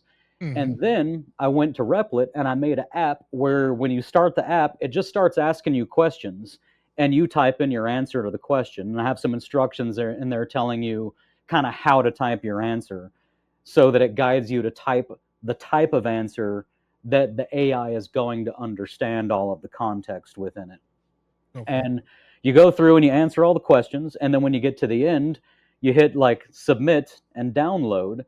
And what it'll do is it'll give you this Word document. It's not Word like Microsoft Word, but a text document that's just all of your answers to all of those questions.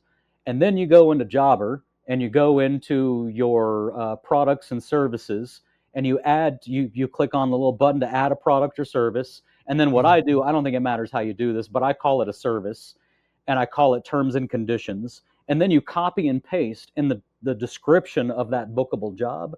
You copy and paste that entire text document. And I tried it out. I put a question in there about how much wood would a woodchuck chuck if a woodchuck could chuck wood, with my own special answer to that question, submitted that document as a bookable job, and immediately, like within 30 seconds, called my AI receptionist and asked her that question, and she knew the answer to the question. So that fast, as soon as the info was there, she knew the answers to all the questions. So now I have a web app that anybody can download and go through that web app. You don't even have to download it. It's a web app. So you just like click on the link and it's going to open up. You create a login. It keeps all your stuff separate and you go through the process and you get the document. It's a whole web app that I don't know how to write. And I've written multiple. I wrote one that harvested all of my YouTube transcripts and comments so that I could feed that to ChatGPT to talk to ChatGPT about all of my YouTube transcripts to like figure out what are my main like stories that I tell, or ask it to go through the comments and tell me like what are my subscribers asking me, like what questions are they asking more often than other questions. Now I'm writing a new one right now that instead of just harvesting my data, I'll be able to set it on any channel on YouTube that I want, and it will harvest all of that channel's transcripts and comments. And then so like if I want to, let's say I follow somebody who does homesteading and I don't have time to watch all their content, but I know that they had a video about how they built their chicken tractor, I'll be able to just run their channel through my little, you know, web app that I wrote and then upload that to ChatGPT, make it its own little project, and then just query ChatGPT and say, what season and like what episode, what's the title, give me a link or tell me what the name of the episode is where they talk about this. And maybe it'll give me 5 different videos where they've discussed the building of their chicken tractor, and then I can go and do that. Just like unlimited uses. But that's the thing, is I'm never going to learn to code. That's just my redneck West Texas country boy brain. You know, I'm intelligent in some ways and I'm not intelligent in others. And one of the ways I'm not intelligent is I've tried to learn the coding thing, and it's too foreign to me. Yeah, I think it went in college. I think I took a coding class, and I think it's the only one I ever dropped. It might have been the only class I ever dropped, where it was just too much. It would have been too much work, and I wasn't going to school for computer programming. So to try to learn how to all this coding was just it was useful. I mean, it was useless. Well, if you ever want to use Replit, I highly recommend it. It does a kick-ass job of just building whatever app you want it to build. Yeah. Well, I heard about it on listen to a podcast. What's that one? The Diary of a CEO. Okay, yep. I watched that one. Diary. In fact, I think I was on one of his just now today. Okay, yeah, he had the CEO of Replit. Okay. Oh, that's cool. I'm gonna have to go find that. Yeah, it was the whole thing was about AI, the whole video, and of course they had people on different sides of it. They had a business guy that utilizes it. They had a guy that used to work in AI that's really skeptical about how it's going to turn out in society and how it's going to. And then you had the Replit guy who obviously he has to be on the side of AI. Yeah. And it was funny because the host, what's his name, Josh, or the guy who's the host? I think it is Josh. I think it is. He said that he had used Replit that morning. He had just went on there and basically was like, they're gonna have this podcast or shooting this podcast with all these different people today, and they needed it to, I don't know, he ordered water or something else. Yeah. And it did everything. It paid the water. It picked out the water that he wanted. Yep. Did the Instacart or something else. It might have been the food too. Paid for everything, had it shipped. I mean, it was just like he just said, "Hey, man, have water there later today." Yep. And I think this is coming up in the handyman world, man, because I think there's going to come a time where you're on a job and Home Depot's 30 minutes away and you need one stupid little thing, and you're going to be able to just, weigh the odds and just go, okay, what's better for me? Should I pay $15 to have somebody pick this thing up and bring it to me while I keep working? Or is it more lucrative for me to go ahead and just take the time and drive to Home Depot and get it and bring it back? And I think there's going to be a time real soon where you're just going to talk to your AI agent on your phone and you're just going to tell it, like I need a 4-inch gold doorstop, a little springy 4-inch gold doorstop. And you're not going to go leave the house and drive and take an hour out of your day to go get that stupid doorstop. You're just going to tell your AI that you need one, and one's going to show up before you're even done with the job. Yeah, I'm not gonna lie, man, that would be great. Yeah, it would be. I mean, it's just numbers. Your time is valuable, and you want to spend it with family. You don't want to spend it driving an hour to get a stupid doorstop.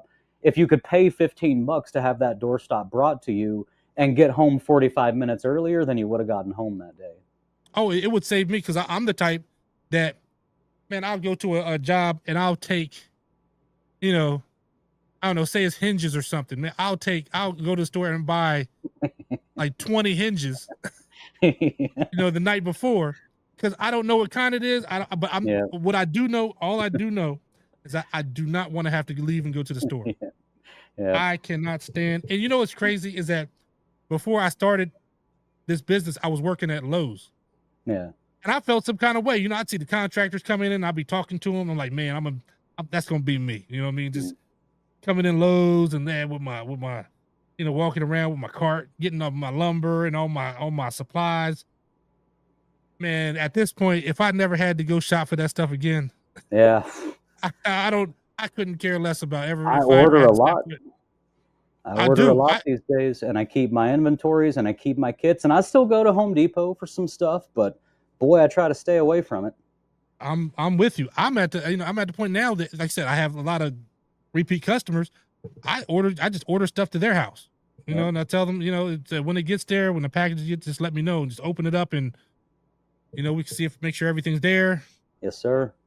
Yeah. If I can spend the least amount of time possible at the store, but it's nothing worse to me. Nothing is worse than having to leave and go, because it no matter what, it seems like it takes, like you said, takes an hour. Yeah. It almost you might as well call it an hour. Yeah, it could be right down the street. It doesn't. It seems like it just takes forever. So I can't stand it. And then it throws me off. I'm out of my rhythm. I'm all in a rhythm. Then all of a sudden, I can't stand it. So yeah, anything to not have to do that. But yeah, that would be. I had when I used to do appliance repair, there's a lady that does appliance repair. Her name is Miss Ward, and she was the first person I heard that was like,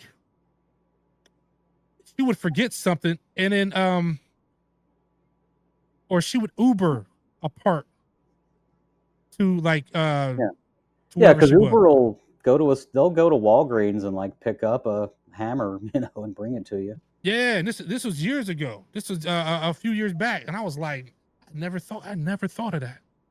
But yeah, one step further is for Replit, for me to just tell my phone, hey, I need this, and it just shows up. That's one step further.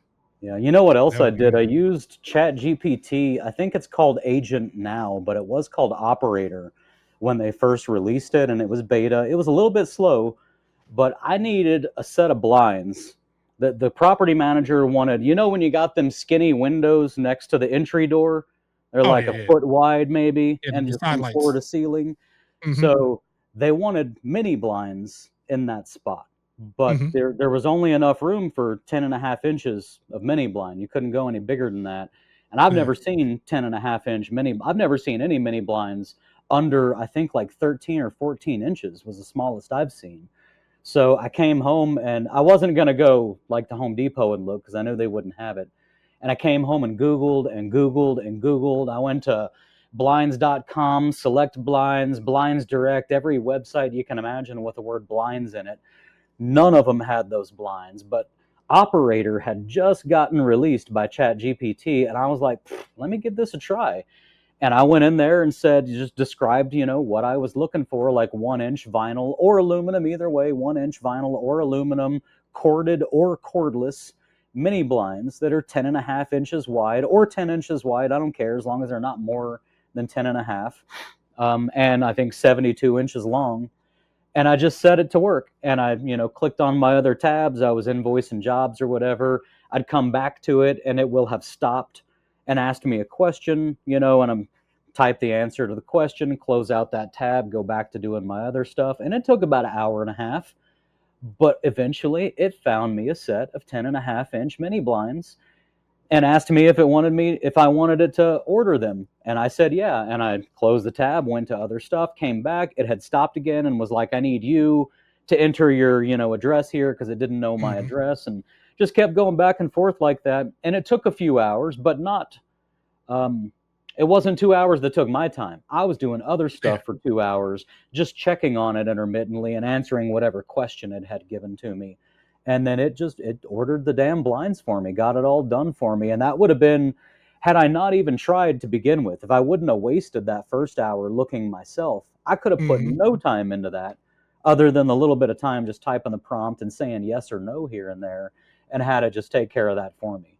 And I use that frequently now, where if I'm just looking for something specific, I'll go ask it to go. If it's not something that I know where to go to find it, then I'll come in here, sit down to do my admin work. I'll open it up, set it on a task to go do something, and then I'll come over here and do the other things I need to do and just go back and check on it. Yeah, no, that's good. That's good. Yeah, I guess I might have to try that. Yeah, I run into things. It doesn't happen. Yeah, it doesn't happen often, but I do run into things where I have to find something really, really particular. Yeah, it's like right every other week for me. Maybe it's not every day, and it's probably not even weekly. But I've just learned, that it's easier to just set that. If it's something stupid, again, that's not requiring thinking. It's not like I was going to learn anything by just clicking into 20 different blind stores until one of them had what I needed. So for little things like that, super handy. Oh, absolutely. Research too. Research. What was I? Oh, hockey puck lights. There was some hockey puck lights that I used one of the AIs, I can't remember which one, to identify them. The property manager sent a picture, and I uploaded the picture, and it actually recognized like the very specific brand and model. But then there were these one pieces, that you had to remove and replace the whole thing. and it felt kind of dumb, you know, because I mean they were only a year old, so now you're talking about replacing entire fixtures once a year. And I went and set ChatGPT and Gemini both with the same prompt, set them to work just analyzing the entire LED hockey puck light world and essentially giving me a report on like what the main categories of types are and which categories have particular features or don't have particular features, which ones last the longest, comparing the prices, so that it could narrow down for me like a small basic set of like, hey, between these 5, these should cover like most of your needs with your clients, so that I can just order a set of each of those 5 and then basically have everything I need on hand. And I didn't have to spend like 2 days researching every individual little detail myself. I just let them do the research project and then come back to me with one final report. Yeah, no, that makes sense. I wasn't even really reluctant to use the stuff at first. But here lately I have been using it a little more, but I've definitely been using the video services and things like that. Like, it's just, I'm not gonna lie, I've been a little reluctant to upload my own image in it though. Even though I want to. I really want to. Yeah. And I mean, really at this point, it doesn't matter. I mean, I'm online, I'm on YouTube, I'm on, you know, so it doesn't really matter. I mean, they're gonna have eventually, they're gonna have your image anyway. So yeah, you know, at this point, I might as well just go ahead and upload it and do something with it. Yeah. But hey, give me a second. I'm gonna see if I can find. Here we go. I'm gonna show you what I made with 𝗬𝗢𝗨'𝗟𝗟. Do you mind watching something that I made with 𝗬𝗢𝗨'𝗟𝗟 recently? Oh no, yeah. Cool. It'll cut us off while it plays, and then when it's done playing, we'll be back. Here you go. All right.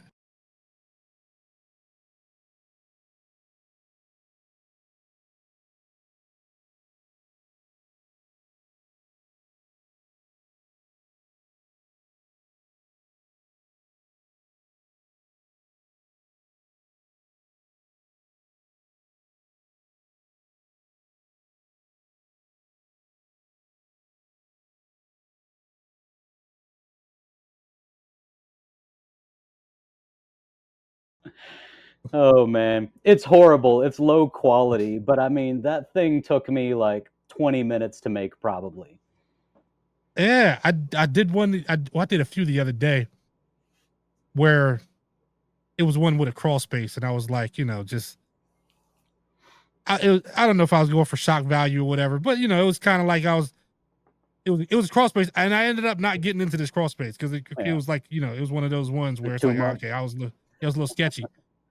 But I used it in a video, and then I had it pan into the crawl space, and then it showed like a troll come out of the darkness or whatever. Cool. But yeah, that 𝗬𝗢𝗨'𝗟𝗟 is insane. Yeah. But the way it's going, just like they always say, you know, like what you just had, the quality. I mean, but that's the worst it's ever going to get. Mm-hmm. Yeah. You know, at this every point, time you use an AI today, you're using it. It's the worst it's the dumbest that it will ever be. Mm-hmm. And that's why when I said I was on, which is surprising that I'm not on the AI thing like I was on the cell phone thing, because everybody was at the time was trying to one up each other, and it was just like Apple and BlackBerry, and of course Apple ended up just putting everybody out of business, except Samsung. But it was a big changes and big things happening, which is basically what's going on now. I mean, every year these AI models are getting more and more, just I don't know, just getting crazy. They're crazy. Yeah. They said the new ChatGPT, was it 4 that came out? 5 is the most recent release. Okay. Yeah, it said online, I guess people were upset because I guess 4, they were like, was just like their friend. Like people said they were using really it, great to talk to when it first came. Well, not when it first came out. 4 was just really great to talk to. 4 was great conversation. I could sit down and just talk about like planning out my homestead and my orchard and stuff, which I also use 5 for that. But 4 was a great conversationalist. It felt like talking to a really smart, close friend who was just trying to help you. Like you could just bounce ideas off and sort of let your mind wander and explore and brainstorm.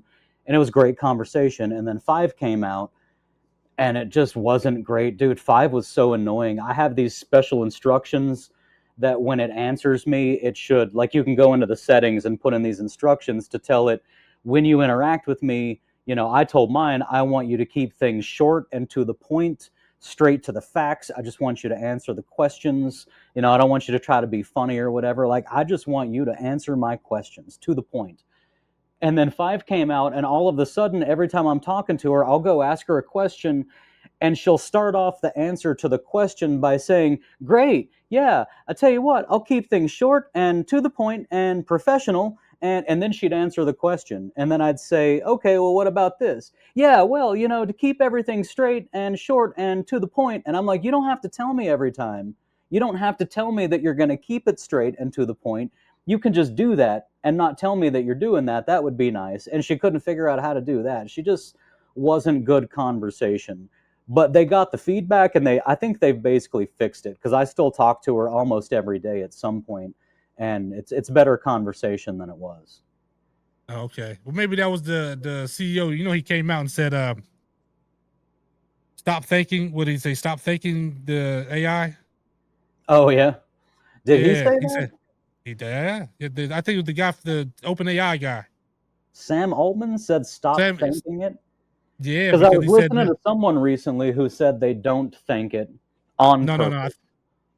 I think he came out originally and said stop thanking it because it's the amount of energy and amount of money it's costing just for it to be responding and being polite. Yeah. But then he came back acting like he was just, you know, joking around. He wasn't joking. It was just like he was serious when he said it. But yeah, I thought that's because, you know, people want to be polite to the AI just as a habit. Yeah.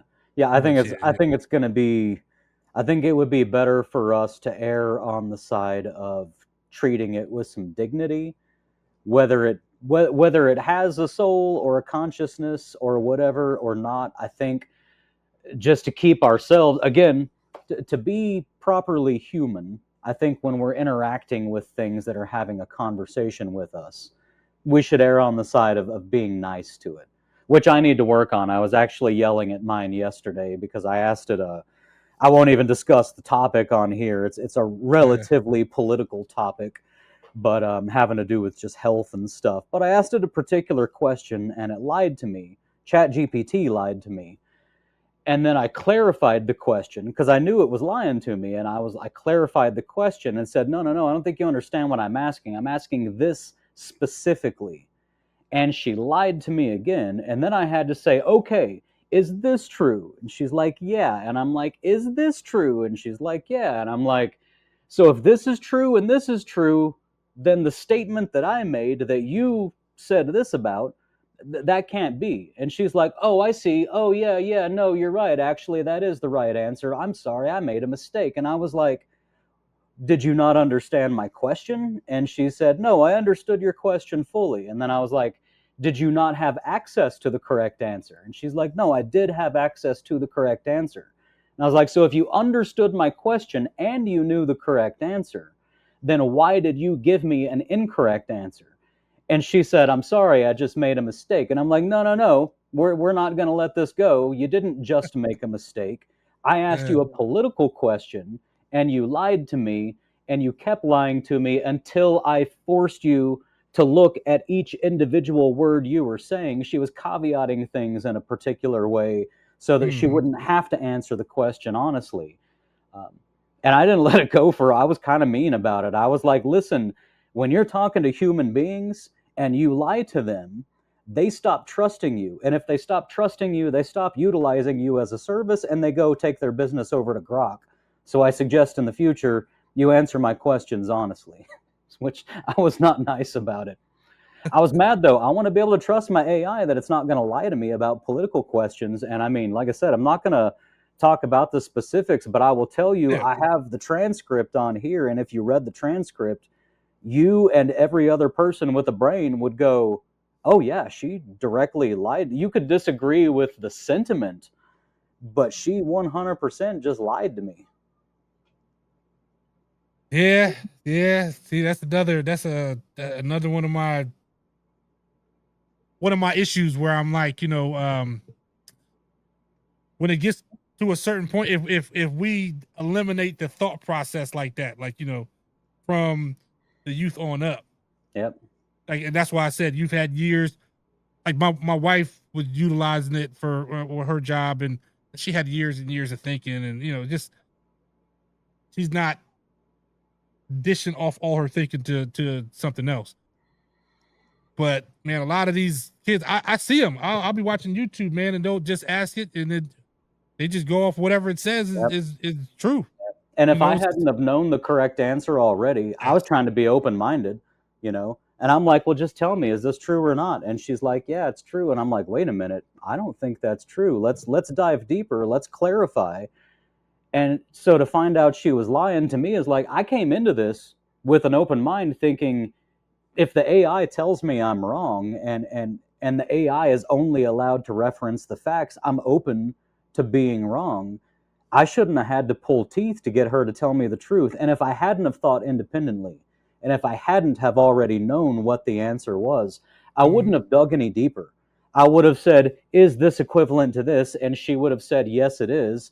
And I'd have gone, I guess those people lied to me because ChatGPT wouldn't, and I could have just moved on with my life with the incorrect answer because I didn't think for myself. Yep. That's why it's just that I guess that's the biggest thing I worry about. Or even, getting people into the trades, things of that nature. Man, if it's, the trades are going to need people, or they need people now. But it's going to be tough if, you get a lot of people that can't, you can't send them somewhere and they can't do anything, and they got to call you every 5 seconds because they just don't, even when they do, they're not confident. That's one reason why I talk about confidence a lot too, is because of that. I feel like a lot of people, I have so many principles or rules that I kind of live by. I really do believe truly that I might be generous. It's probably about 5%. I really look at there's like 5% of people that are actually willing to are willing to take what they learn or what they're trying to look at or understand to another level. So where you're willing to research, where you're willing to research and go to a conference and really try to hone in and understand something. Or people that work at their jobs, about 5% of the people, I used to work at the Department of Transportation. It was a place I worked at for years. And, but I worked in a lab. So I used to do materials testing, soils, aggregate. They have anything they use for the roads. They have a laboratory for it. So, cement lab, concrete lab, asphalt, hot mix, everything. And there just levels to it. There's a bunch of engineers that work there, but man, there are levels to everything. So there'd be engineers that wouldn't even want to go to the jobs, like go out into the field, go to the job. They had trucks that they were talking about taking people's trucks away because you never used it. People just sit in the office or, go out and play softball at lunch and never really. And that was like the majority. It's just what I'm finding is no matter where I go, it's literally a very small percentage of people that actually care, that want to be good at what they do or want to really understand it. And I feel like as far as these YouTube channels, we're lucky enough to have that group that watches. There happen to be because anybody that's going to watch these channels, they're searching for something. They're on another level than a lot of the people that are just going through the motions out here. Yep. And it's just a thing I always think of. And I do have a thing about that where, I think people need to really spend more time honing in on their craft or whatever they're into, really, really focusing in on it to understand it better. So I like I said, that I do worry about that with part of the AI thing. Yeah. People now, not being one of the good things though is you can, if you want to be the best, if you want to, you And can that's what, harness AI as an absolutely, outstanding teacher. absolutely, absolutely. And that's, like I said, that's what I'm starting to just, before I was like, I was kind of reluctant. But at this point, I've been starting to think like, you know, like I said, this percentage of people is just, it's just so tiny of people who really are trying to, really get, just, I don't know, be good at what they do. So for me to get to the next level, I mean, I got to utilize the software, utilize the systems that are out there. So, and if it can help me be more efficient, I mean, that's always a bonus. Yeah. So yeah. I want to show you something, or rather, you'll have to hear it, but I want to give you another example of what I've used it for.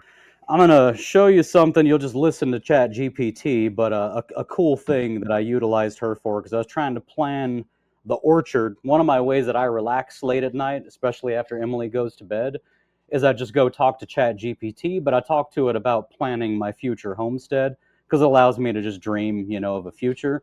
But actually, I better close that out and open it back up. She's listening to me right now. So here we go. Watch this.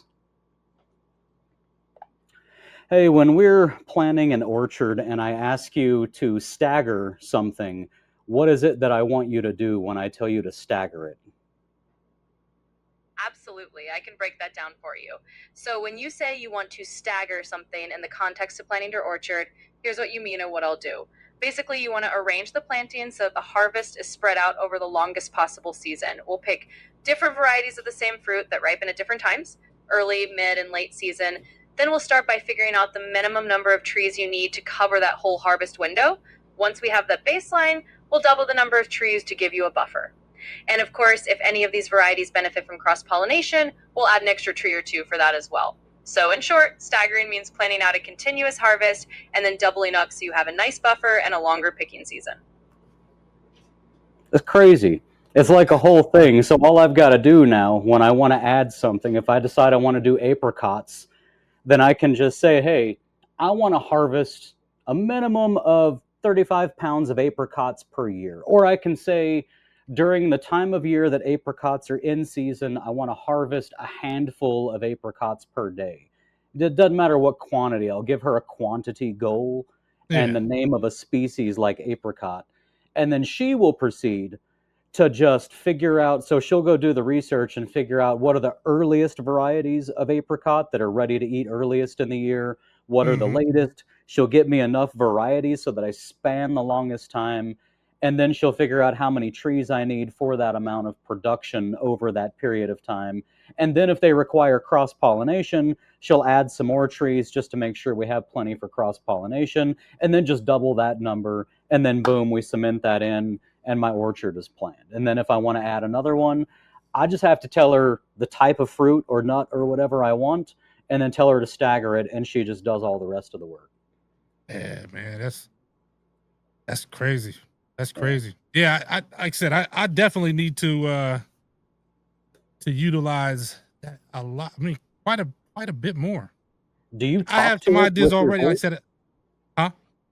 Do you talk to it with your voice yet? Have you done that? No, I haven't done much of anything with it. Like I said, I told you I was kind of on both sides of the fence. Like, should I use it? Should I? Now I'm like, because I'm like, okay. I'm a fiction book reader, so I'm like, man, where can this thing go? Is it? Then I'm listening to the experts and the podcasts and different. You gotta be opinions. real careful with it.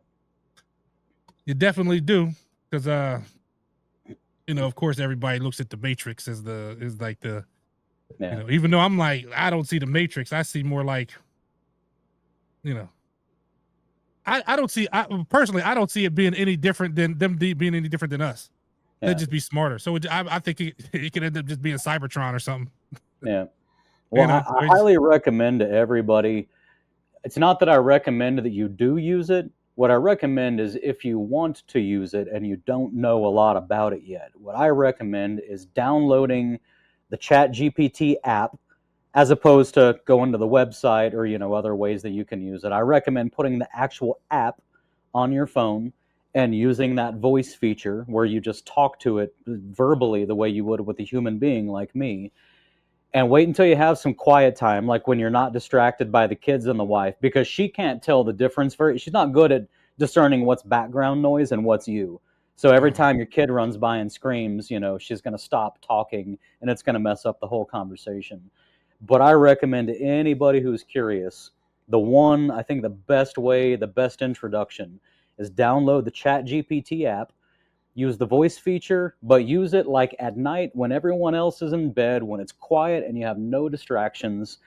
And what I recommend is just to open it up and just literally just tell her like, hey, I've never used AI before. I don't really know what you can or can't do or how you can help me. But here's the trick.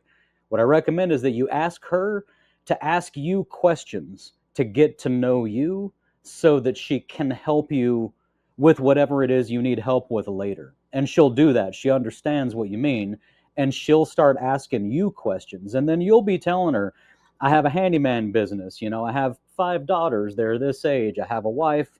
Here's my values, etc., etc. And then whenever you're comfortable and ready, then you can say, hey, like what do you think are the next steps I should take with my YouTube channel then?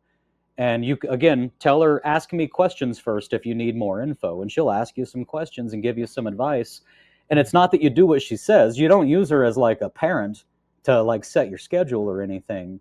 But you just end up brainstorming with her. You just bounce, she'll give you a lot of ideas and you'll like some of them and you won't like others. Or you'll say, I like the direction you're heading in on this, but I don't want to do it that way. Like, do you have some other ideas that are still in that direction? And she's just like a collaborator. Yeah, I mean, that's kind of what I envision using it for. I don't know. It's probably right now. It probably really help me more in the social media aspect, because I do get a little tripped up as far as what direction I want to take this whole thing in. Like even from the start, nothing ever has the way I look at it, nothing ever has an end, but there's a direction. I don't know what's going to happen when I get there. Yeah. Just like I started this, I didn't know what was going to happen. Who knows? Am I going to get some sponsors? Is it going to turn into nothing? Is it, who knows? Yep. So, you never know. Yeah.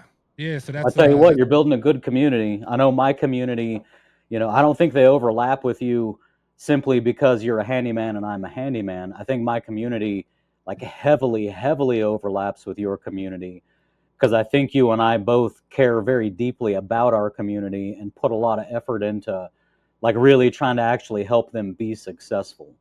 And I think they can sense that, but ChatGPT will definitely help you like pin some things down and cement some things in. And again, I don't know if you're like me, I'm trying to go in too many directions all the time. I've made promises for so many types of content that I'm supposed to be doing.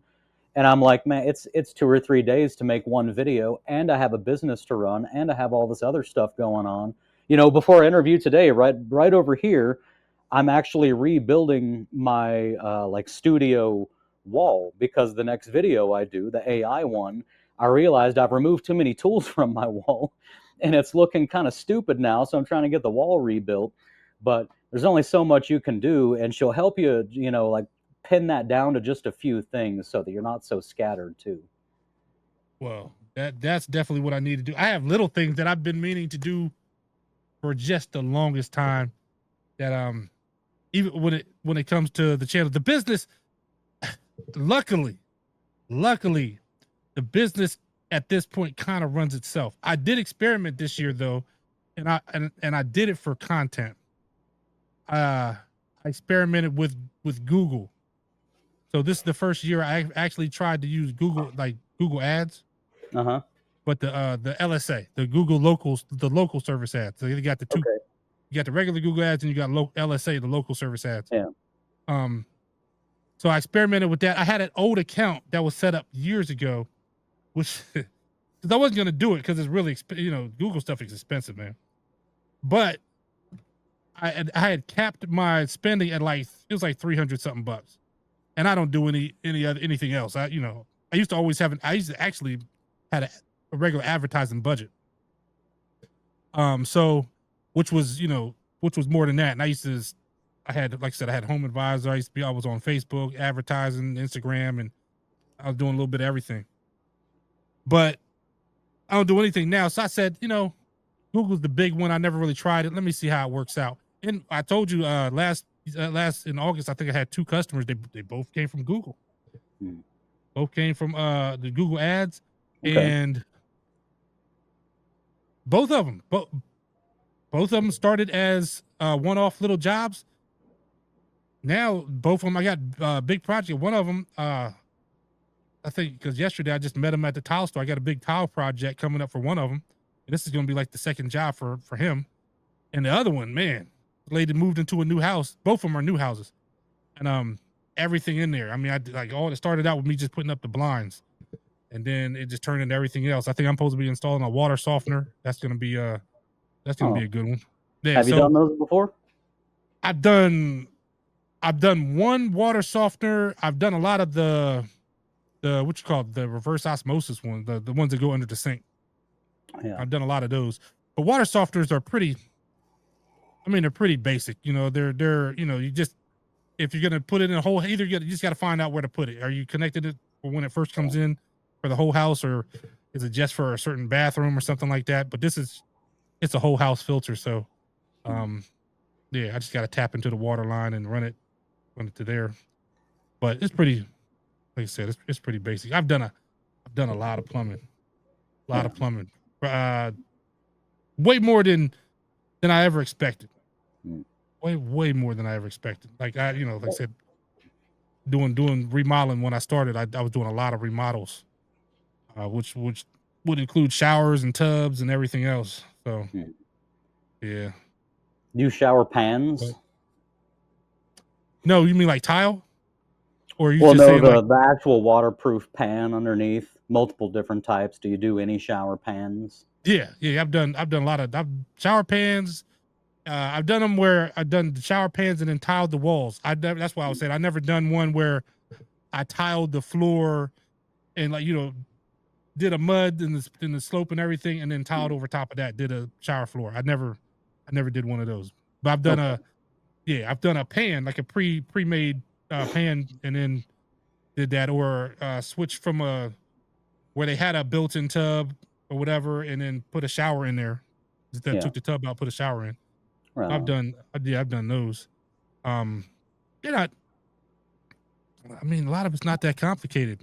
I even got an issue with I'm not going to really get too deep into it, but the kind of drains that they use, I know they're cheap, but this part of my issue is that just because it's cheap and it exists doesn't mean we should use it. There's these drains. I got a house now.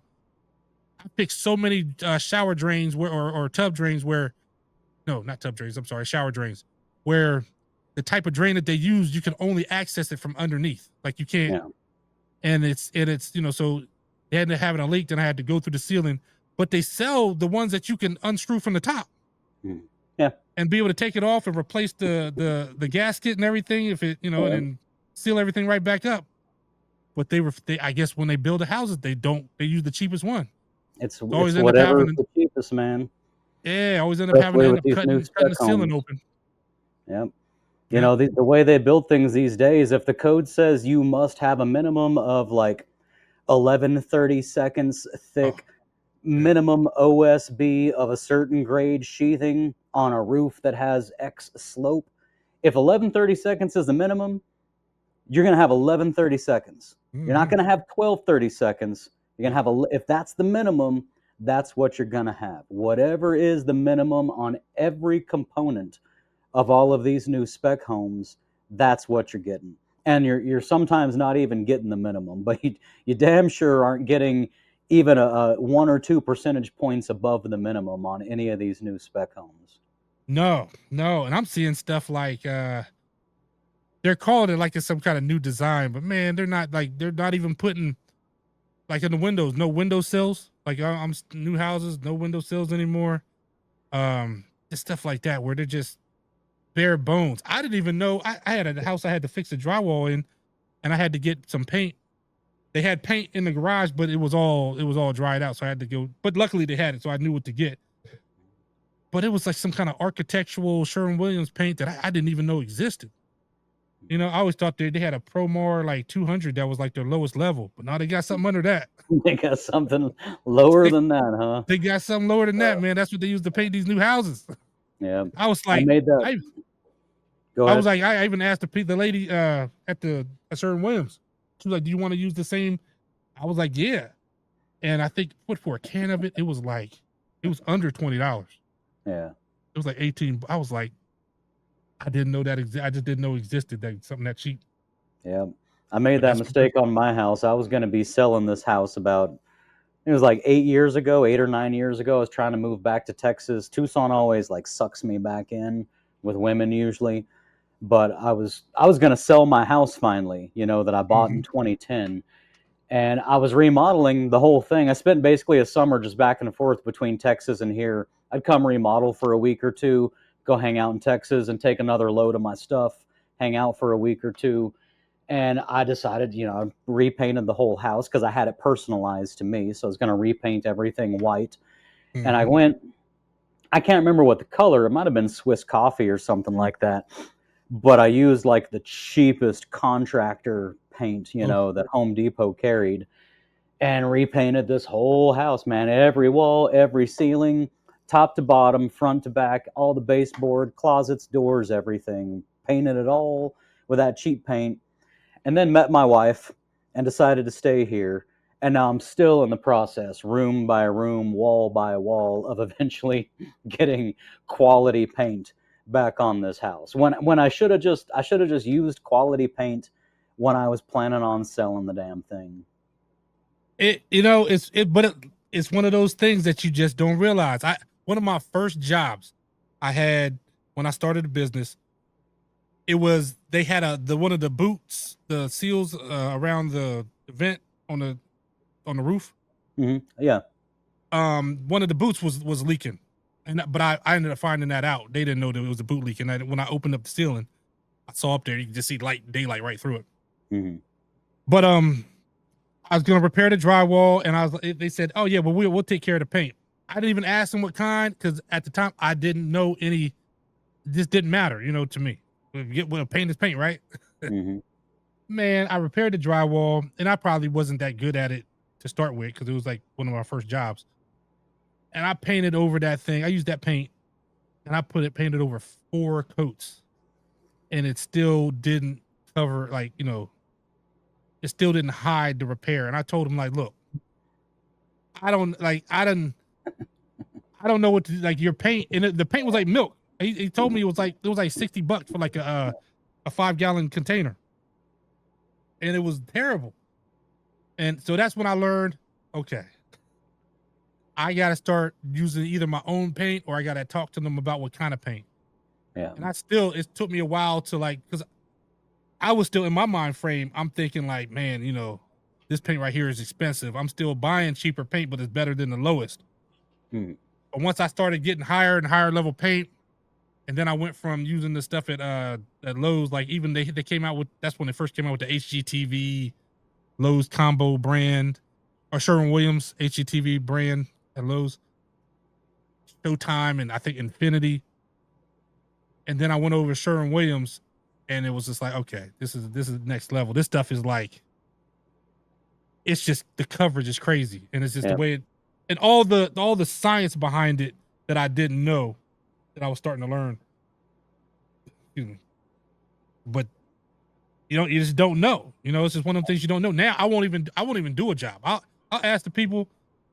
I'll go to somebody's house.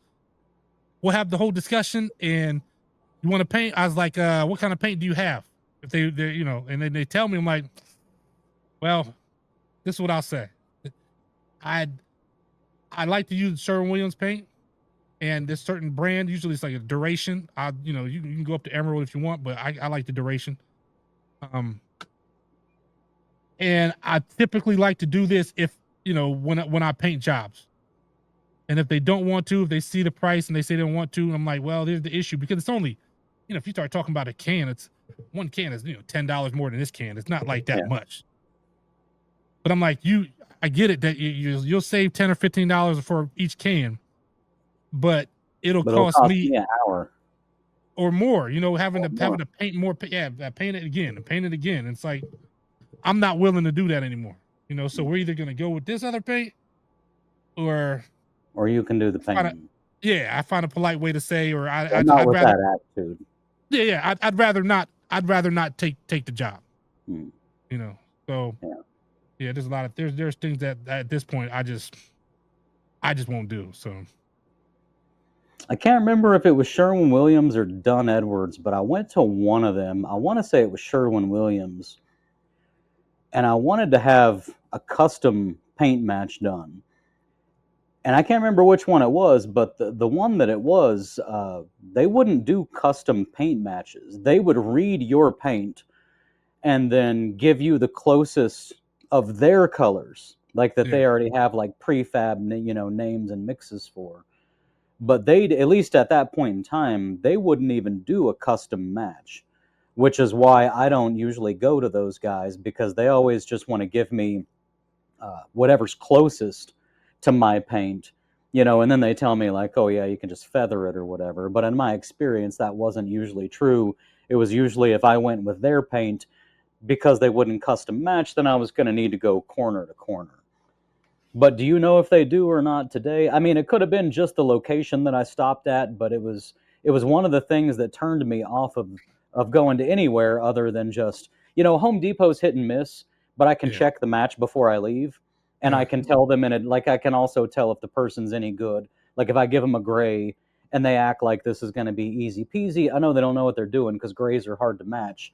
But I stopped trying to go to the fancy places like Sherwin-Williams, because it seemed like they always just want to give me their closest prefab color instead of doing an actual custom match. Just what I've had better success if I go to Sherwin-Williams, with a piece and I'm trying to get a color match. I've had better success with that than going, say, I had a customer one time that had Benjamin Moore. He had like a banana split. It was some kind of yellow. And I went over and Sherwin-Williams said, yep, do we have the same exact color thing? And the we can duplicate that for you. Yeah, the formula is the same and this and that. And totally different. Like when I started painting, it was just a brighter yellow, and the other one was more of a soft. Yeah. And it was obvious. And the customers ended up being okay with it. But I've had more success taking a piece of the paint and getting it matched than them telling me this is the kind, this is what it is at Benjamin Moore. I need your version though. Yeah, so but I can't front. I do Sherwin-Williams almost exclusively for paint. Like I don't even go anywhere else at this point. Yeah, that's cool. I should give them another shot. It's been a long time. It's probably been, I bet it's been 3 years since I've even walked through their doors at this point. Yeah. Or if it's been less, I think there was one I did like a garage door paint, I think, where the HOA had a book, that said what color it had to be, and it had to be like a Sherwin-Williams X305 or whatever. So I went to their Sherwin-Williams, I think, and just got that specific paint. But outside of that, I think it's been like 3 years since I've stepped foot in one of them. Oh, okay. I should give them another shot, because things change, especially in 3 years. That's a long time. Yeah, I mean, I almost like for matches, man. For me, they're the place I go. Now I have had the opposite. I haven't been in like Lowe's to do a match or Home Depot to do a match in years. I just been just only going to Sherwin-Williams. Yeah, and I've had some matches, man, where you can't tell that it's a match. I've had some, flat paints are easier to match, because of course without the sheen, but I've just had both. I've had but at Sherwin-Williams, I just had better luck getting matches. So that's where I go 90% of the time, but only for paints. I don't go there for stain. For stain, I'm a Lowe's guy. I like they have the Cabot stains. I like Cabot stain, but I'm really big on brands. Like if I find a brand that I like, I find that wherever it is. That's why I said at Lowe's, if I need any kind of hardware like screws and things of that, I used to they didn't used to sell SPACs. The SPAC screws they only sold at Home Depot, but now Lowe's, I don't know how Lowe's got everything. So I'm big on going over there. Even the anchors, like they sell the snap toggle anchors, and I just don't like the easy toggle that they sell at Home Depot. Yeah. So it's just even at that. So I'm big on those, just brands that I like. Yeah, I've been thinking about checking out Lowe's lately. I've never liked them in the past, but my new like handyman headquarters that I'm renting now is literally like a minute and a half from Lowe's. I mean, it's I make a right off of my street, and then a minute down the road, Lowe's is right there. And Home Depot is only like 8 minutes, but still 8 minutes compared to 2 minutes is still, a 6-minute savings potentially once a day. Plus, I am. I'm about less than 5 minutes from Lowe's, and Home Depot is probably 10, 15 minutes for me. So I do end up at Lowe's more often.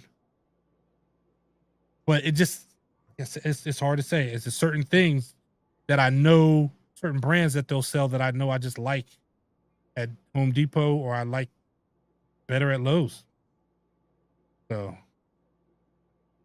I don't know. It's just, I guess I don't really have a favorite one, but I'm all over the place with that. And that's the only two I have where I live. So I guess I got Ace, but they're good in a pinch. They're really good with like little screws and little specialty. I do Ace a lot.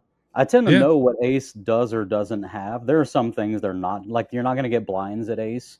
But if it's something I know Ace has, I'll go to Ace every time.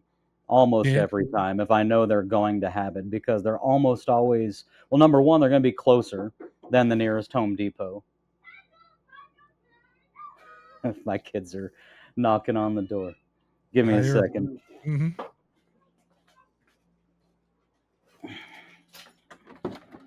What are you doing?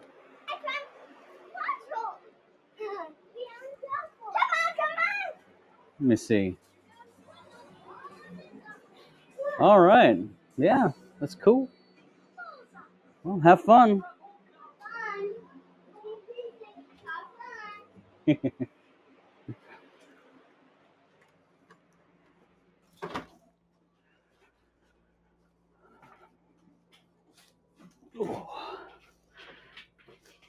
Yeah, we had some French doors locked to keep them out of this end of the house while I'm doing the interview. So I think they were just all excited because they were finally there. The door's not really locked. It's got one of those like friction balls, like spring-loaded balls at the top, that sits in a socket. So you pull hard enough and you can pop it out.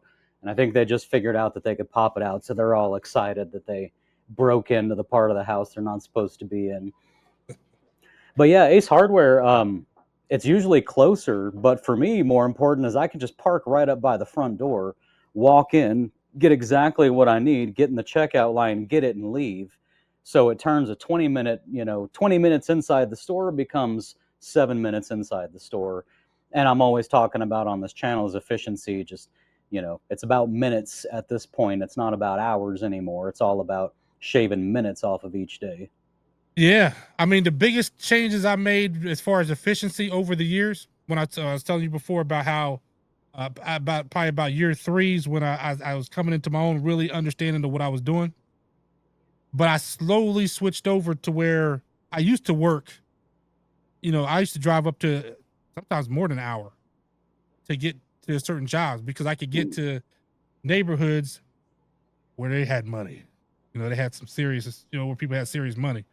Where I live, you got a couple little spots, but it's more of a blue collar area. It's not really, there's a couple small, like pretty small neighborhoods that people have money. And in my experience working in those neighborhoods, it was worse.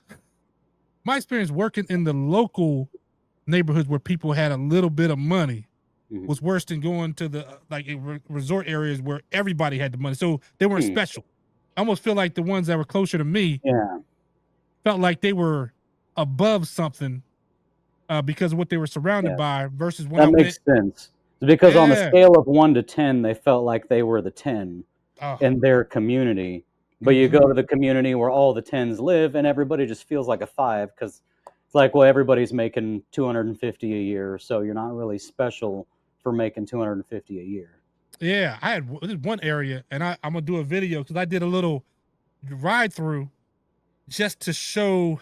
It's one of those things I was trying to get at when people say, yeah, everybody's broke. It is, I don't know, this it's not really political, but it's more like everybody ain't broke.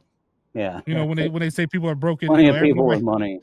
Yeah, and I'm like, man, there's one development that I used to work in. I don't really work there no more just because it's a little over an hour away. And it was just, I don't know, it was too, I just didn't feel like the drive. It's just, even I could make really good money there.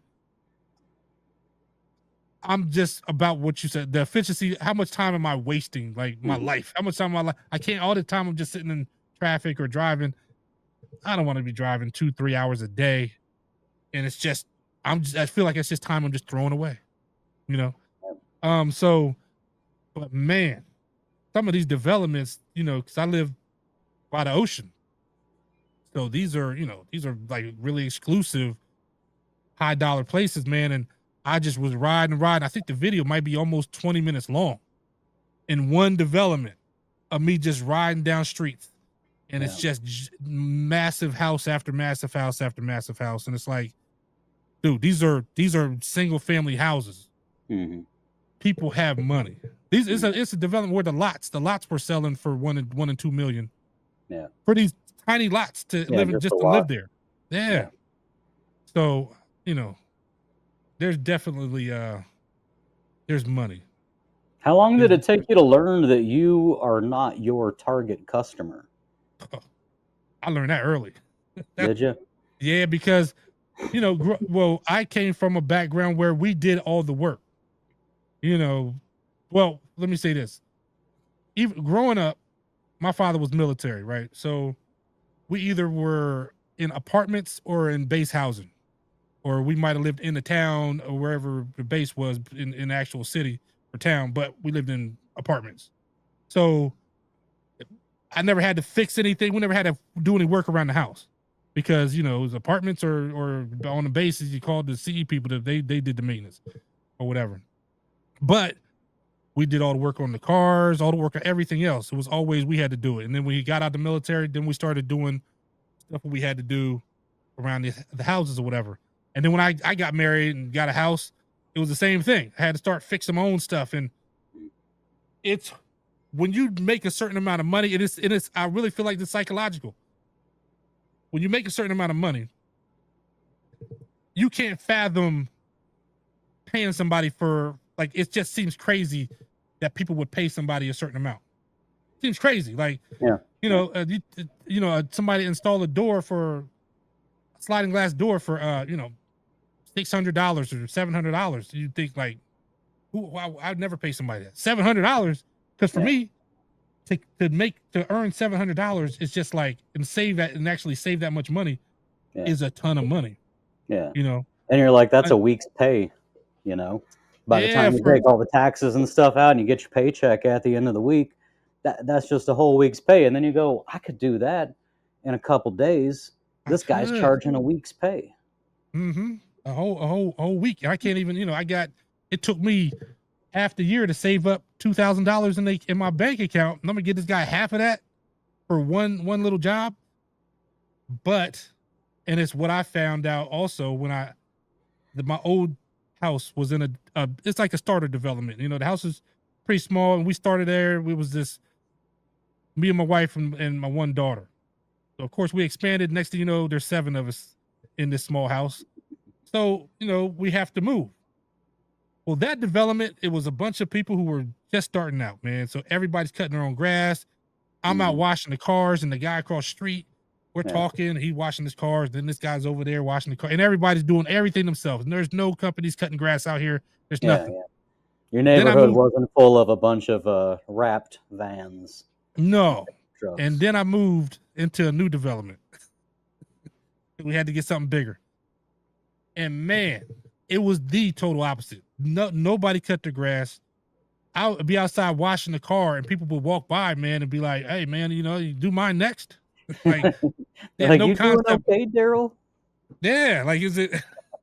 And I'm thinking like, what do you mean? And then I really got the reality check when it snowed and I was literally the only person out there with a shovel. all I heard up and down the street was snow blowers. Yeah. It's like, man, my last development, it'd be me and all the other people helping each Everybody other was shovel. Yep. Yeah, I'd be the guy was on deployment, so his wife was just there. So I'd have my kids come out, we go shovel her driveway out. And it was just, you know, and it just changed one step above. But I understood after a while. It took me a little while to understand even on my, because I tried to my house do all the landscaping and do everything. I was trying to, you know, cut the grass and, you know, it got to the point though, like literally, I'm trying to get home early when I can finish this job and make this money. I'm trying to get home early to cut the grass. And it's like, just pay somebody to cut the grass. Yeah. You know what I mean? Yeah, Just, that's when you start figuring out, like, if I'm charging the right amount of money, it makes more sense for me to work an extra hour today and then use that to pay somebody else for 3 hours of their time cutting my grass. And then I get to gain those 2 hours that I can now spend with my family by working the one extra hour over here and then just paying somebody to cut my grass. Yeah. Well, now, which I still don't do. But you know what I did just do? I just got one of those robot lawnmowers and I went ahead and got one. I found the perfect one. I used ChatGPT actually to help me do the research for it to kind of, I had it teach me the market because I didn't even know really talking about some of them have LiDAR, some of them are using GPS. They've got all these different navigation systems. I had ChatGPT teach me, like just put together a class basically to teach me the market. And then I went and picked the correct one for my yard. And then I just went ahead and bumped up one level, like same brand, but just bumped up a level just in case because my yard's kind of rough anyways. But I just did that like a week ago, and yesterday was the first time that I let it go unsupervised, where I wasn't out there like with my phone guiding it and watching it and stuff. I went out there yesterday. I picked up all the stuff that my kids dropped on the ground or whatever. Picked stuff up off the ground. Opened up the app, told it to start. Came in here and just got to work on stuff I needed to be doing. Went back out there like 3 hours later. It parked itself back in its little dock. And the yard was cut. You know, I need to go weed eat, but the yard's cut, and I didn't have to do it. It's pretty cool. Yeah. Well, I guess I had to get that through my mind because I was one of the customers, you know, who you would have given a price. Now, it forced me to learn how to do stuff.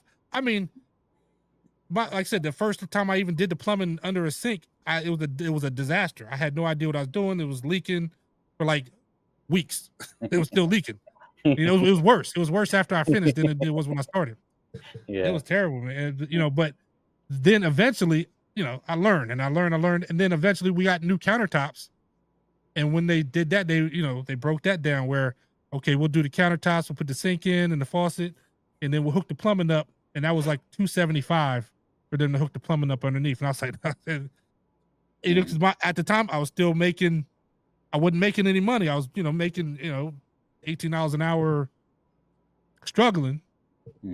And $275 was a lot of money to me. Oh yeah. Yeah. You know, so now, you know, I'll be honest with you, man. I don't want to sound bougie or sound like, you know, but yeah, at this point, like $300 to me is, I'm not rich by any means. Yeah. But it's just the mentality I have now where, well, you don't freak out over a $200 or $300 expense. You can just weigh it and make a decision without breaking the bank. yeah, I mean, normally, dude, I weigh on the side of just paying the money. Like, it's just, it's not even a thought most times now. You know, my kids will have fundraisers for their sports. And it's like, dude, am I going to spend all day, you know, at this fundraiser? Or am I just going to write a check? I'm just saying, I had somebody came to me last year. Their kid, what were they selling? They were selling some dumb stuff through the school, through one of those programs where you get like a catalog and you're supposed to pay way too much for these stupid items in the catalog. And it just pisses me off so much because everybody's getting ripped off except the company that the school is using to do the fundraiser. They're the only ones really making money. And I was like, look, I'm not going to buy anything, but just tell me how to donate, you know, just cheerleaders or whatever organization it was, FFA or something. I'm like, just tell me how to donate. I'd rather just give you $20 or $30. than to go spend $80 so that you can get 20 or $30. You know what I mean? I'll just give you the 20 or 30, and I don't need like a special can of popcorn that's going to be stale, probably popped last year, you know, and put in a warehouse over the summer. I'm the same way though. But it's nice, and that's what you earn though by working hard, you know. I don't think it's anything to be ashamed of. I'm like that with my vehicles now. When a car breaks down, when one of my cars break down, I send it to a mechanic. It's not that I can't fix it. I fixed every car that ever broke down in my possession for my entire life up until maybe 2 years ago. Every car I've ever, and they've all been crappy old cars that broke down a lot. And I figured it out every single time without fail until I finally got to the point where I could just look at the value of my time as a business owner and say, you know what? I'm better off. I'd rather hire a mechanic to do that and know that they're maybe making a little bit too much money. But then again, you know what? It's not too much money if I'm willing to pay it. If I'm willing to pay it, then it's the correct amount of money that they're charging. But I do the same thing now. I err on the side of paying the experts to do whatever the expert, like taxes, man. I told you, I just got notification. I haven't looked at it yet. I don't want to look at it yet. But I just got notification from my accountant that she finished up a bunch of tax stuff that I needed her to do. And it's not like I couldn't have done it. You know, it's doable. All the information's out there. I got ChatGPT to help me if I want. But I just decided, you know what? I just pay the experts to do what they do. And they can pay me when they need handyman work. And we can all just pay each other a fair price to do whatever we need done. But that, you know, that lawnmower, though, I guess, that was like $1,400. And it sounds expensive. My buddy Chris, my best friend Chris, you know, he said something about it. He's like, because he also knows that I had some taxes to catch up on. And he's like, man, I don't know why you're buying those lawnmowers when you're worried about this tax bill that you're about to pay. And I'm like, well, because I spend about 4 hours every 7 to 10 days. It should be every 7 days. Sometimes it's every 10 days because I have so much to do. I'm always busy. I don't have the time. But every 7 to 10 days, I spend about 4 hours just cutting grass at my house. If this machine turns that 4 hours into 1 hour, then now I just saved preferably 3 hours a week, because I should be doing it every week, not every 10 days. I water the heck out of my yard, and we're in Arizona. We get a lot of sunlight. So you put those two together and the grass grows like crazy. But now I figure I'm saving 3 hours a week. That's $300 a week that I'm saving, which is just insane, because I only paid $1,400 for the robot lawnmower. So that thing is going to be paid for and then making me money, as far as I'm concerned, just over the course of a month. It's already going to be starting to make me money and put time back in my pocket. And I can put that time into YouTube. I can put that time into building kits to grow my business, or I can put that time into my family, or planning my homestead, you know, or going camping, or whatever I want to put that time into. And this is Arizona. I don't enjoy mowing my yard. You know, I think if I was in like Cincinnati, maybe yard mowing for 3 months a year when it's warm, maybe would be fun. But I don't want to go out in the heat and do that here. Well, I'm with you. That's and even I used to do all our landscaping. It was just like I said, that mentality. I did have to switch that, where, you know, like I said, you said where you learn I wasn't my ideal customer. And I spent time early on doing estimates, and a lot of times, man, I would be estimating like I was estimating it for me. Yep. You know, like, oh Scared man, nobody's that ever they'd gonna be pay mad that. at the number. Yeah, like nobody's ever gonna pay that. And I would lower numbers, and I had stuff that I didn't want to charge much money for, because I was like, well, that's not much. And then there were a couple jobs where that just woke me up. You know, like they were so little. I think somebody had a toilet holder that came off the wall or whatever, and I just had to go fix that. And I was like, I did a minimum charge. At the time, a minimum was like $75. And I was like, okay, you got anything else you want to, you know, since I'm going to be here, even though that should be enough. Like you say, I had to fix the drywall, whatever. But more than enough. Yeah, in my mind, I was like, that's not enough. I had to. He was like, well, his faucet is loose. They go into the faucet and like tighten up this kitchen faucet or whatever. And I did that, and what's funny is I was going to the house. And I was like, oh man, I forgot to bring the hot mud. So then I had to stop at Lowe's, get the hot mud. I went out to do an estimate at the house, and that's all they wanted. So I was like, I'm getting $75. Yeah. I bought hot mud. That was like $13. That was I'm down to 60. So I'm already been to the house once. Yeah. I was like, this is just dumb.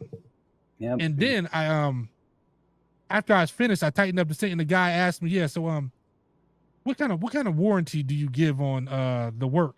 It's like for $75. I was like, I don't know, man. I was like, if something happens, just call me. You know, we'll figure it out. But it got me thinking like, okay, you know, something has to, because I'm just operating this thing like a fool at this point. Yeah, just don't work. One of my first real memorable ones was a couple that had a ceiling fan. I can't remember how tall this ceiling was, but I mean, it was up there. It was like a 2-story house, but the living room area, there wasn't a second story, you know, the ceiling just went like all the way up past the second story, and it was vaulted. And there's this ceiling fan like hanging on this long pole, you know, and it stopped working and I had to climb up. They had the ladder because it was so tall. They had this like really tall A-frame ladder that if you stood on the top, and I mean the top, not on the rung where you're supposed to stand, if you just balance on the top of this like 16-foot ladder, then you can reach the fan. Oh. And I had told them when they called me, you know, and this was like a Facebook or Craigslist ad type of thing. I'd just been in business for 2 months maybe.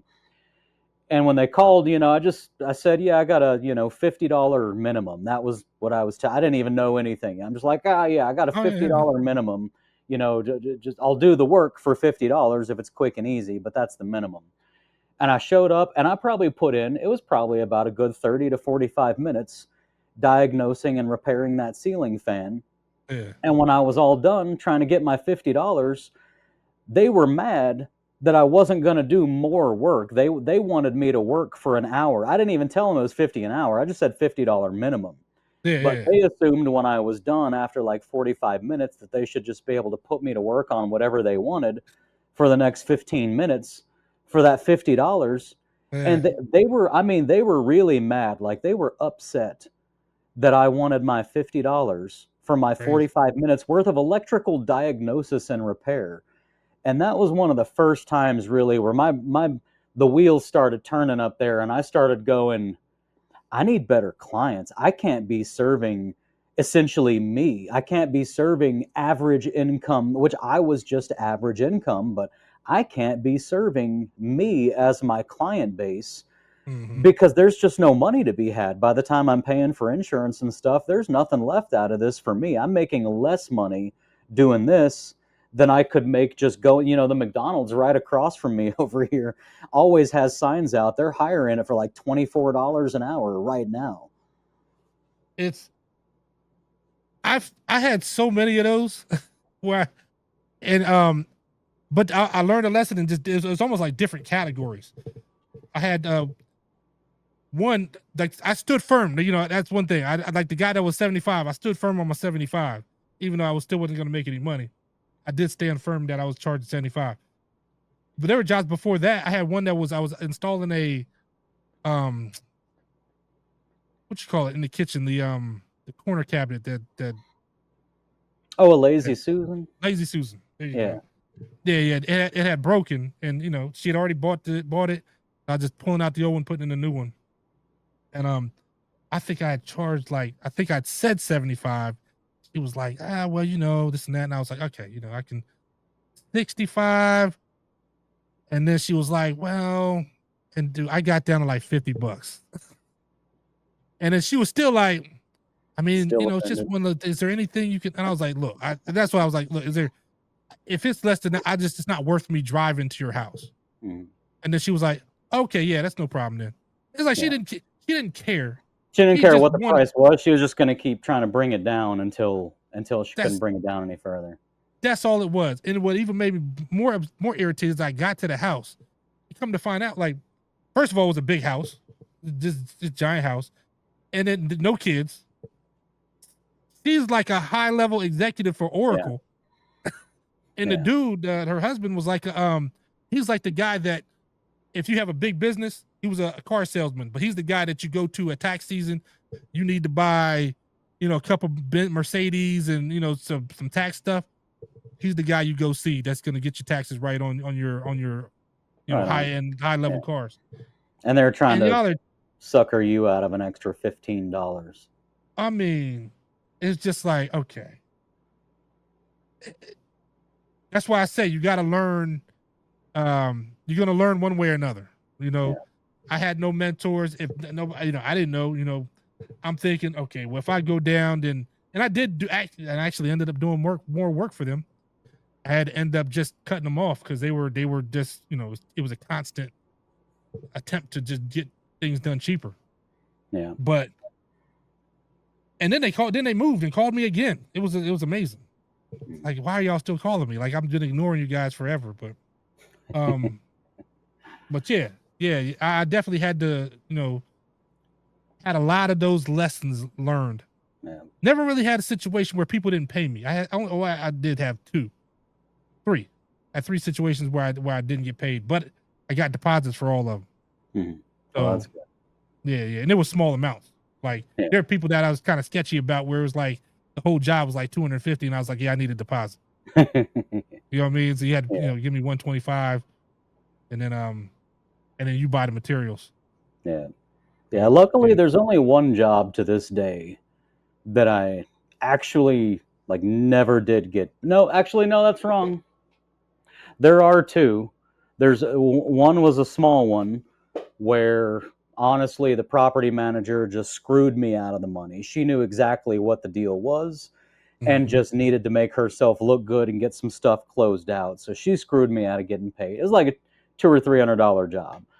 And I just stopped working with her. From at that point on, I just declined any job that she sent me. I still work for all of her co-workers, like the other girls that work in the same office as her. I still take all of their jobs. Like she's just singled out as the one that I won't do work for, which I think is good, because now the other girls, I think, know that they probably don't, like, if they want to continue having my services as a reliable logistics provider who can get all this crap off of your plate, and not have to worry about angry tenants and jobs done wrong, then you probably should just make sure I get paid for all my jobs. But there was another one that I only remembered recently because I'm going through some stuff with my biggest client where they really, they tried to put their foot down on a few things. They tried to say that they needed me to, like, if I want to keep working with them, I need to do free estimates, which I don't do. I charge. And I don't even mean I don't do. I will do a free estimate under the right circumstances. But the policy starts as no free estimates. And then I might find a reason to give you a free estimate. They wanted me to change that. And they wanted me to start using their internal scheduling system to do my scheduling. So like to contact their tenants and to actually do the communicating and the scheduling. And they wanted me to do it all inside their software, which I'm also not going to do because I have multiple clients and everybody's got their own like stupid software and everybody would like for all of their vendors to do everything inside their little system. But if you're serving multiple clients, you can't be running your business 3 different ways, for 3 different clients. So I put my foot down on that. But she had said another thing that they changed was she was asking for feedback, just like general, it was like a quarterly touch base review type of thing. And she was like, I'd also appreciate any feedback you have on working with us, positive or negative. And I gave her some, overwhelmingly positive, first of all. Like, I love working with you guys. You tend to pay on time, blah, blah, blah. But they just changed their contract to say that when they send me work, I'm actually technically contracted with the homeowner to do the work, not the property management company. Meaning, if the homeowner chooses not to pay me, which they don't pay me, the property management company pays me. But if the homeowner says I'm not paying for that, then the property management company legally is off the hook. They don't have to pay me for the work that they asked me to do if the homeowner doesn't pay me. So they've removed that obligation from themselves. As compared to my other very large property management client, where my guarantee from him the manager of that little management company, you know, he's got a verbal guarantee that he's always honored, which is he's just like flat out just told me, he's like, Ray, I don't give a shit what happens. If I ask you to do some work and you do the work, you're going to get paid. I'll go after the homeowner and I'll get my money back from the homeowner, but I'm going to make sure you always get paid. So compare and contrast those two. One is basically asking me to sign a contract saying, don't worry about paying me. If the homeowner doesn't want you to pay me, don't pay me. Versus the other one saying, I guarantee you get paid every time, no matter what. And I mentioned that to her. Hold on. Oh, my wife's in here. You want to say hi to Emily? Hey, why not? There's Emily. Hello. How you doing?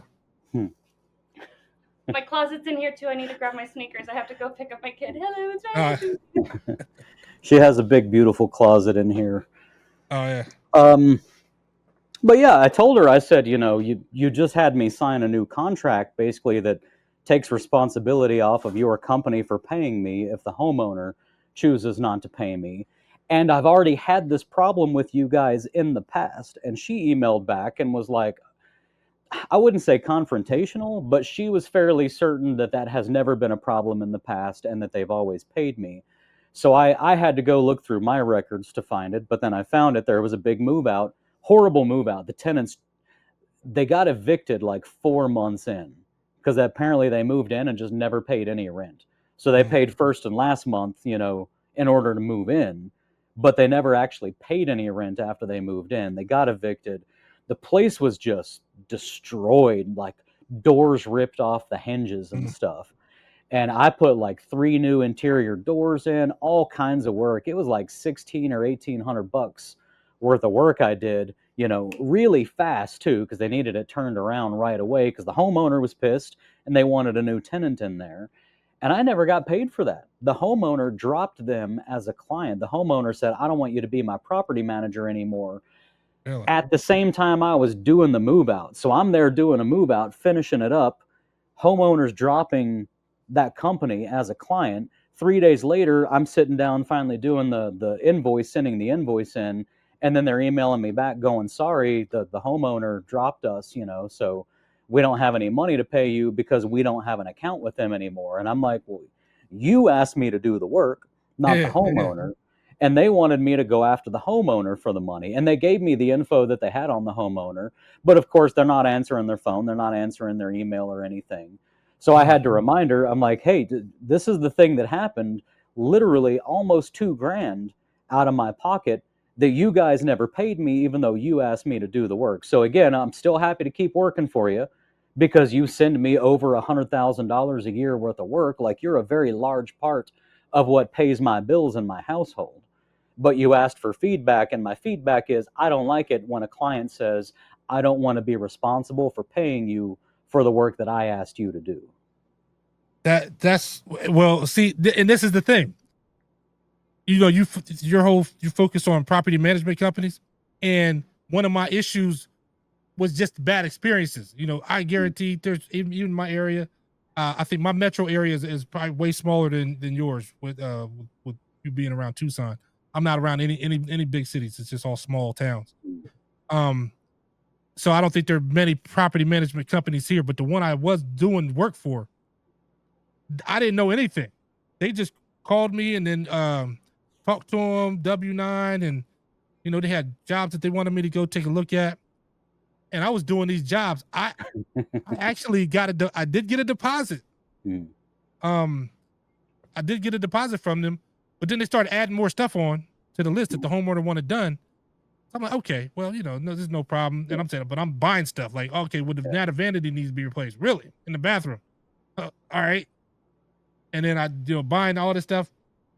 And then I ended up, when I finished, gave them the bill and nothing, crickets. And then next thing I know, I'm calling them and they're like, yeah, you know, well, some of the homeowners like to pay when they receive the rent from the customer. And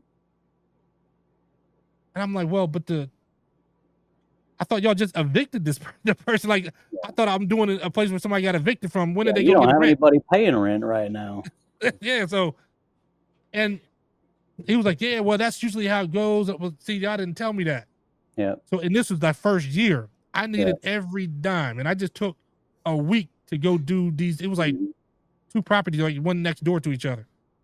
And I'm like, I took a whole week and went and did all these properties. And I'm like, you gonna tell me that I didn't have money to pay out and not get anything back? Yeah. And then now I don't even know when you're gonna pay. Yeah. It just turned me totally off of property managers. And that's why most people hate them. I mean, not just that reason, but the things that are, I feel like, for example, if you knew in advance that was the deal, right? If you went in, if they called you, this is how it happened with me. Property manager called me and asked, is it okay that I'm a property manager? Will you still work with me? And I'm like, why would I care if you're a property manager? Then she explained, well, you have to put the labor and the materials up front, and then we pay you on a net 30 basis. So it might be up to 30 days until you get paid. So I knew that going in. But the other thing was, this was literally when I still had that $50 trip minimum. Remember that ceiling fan I just told you about? It was like that same, probably within weeks of that happening.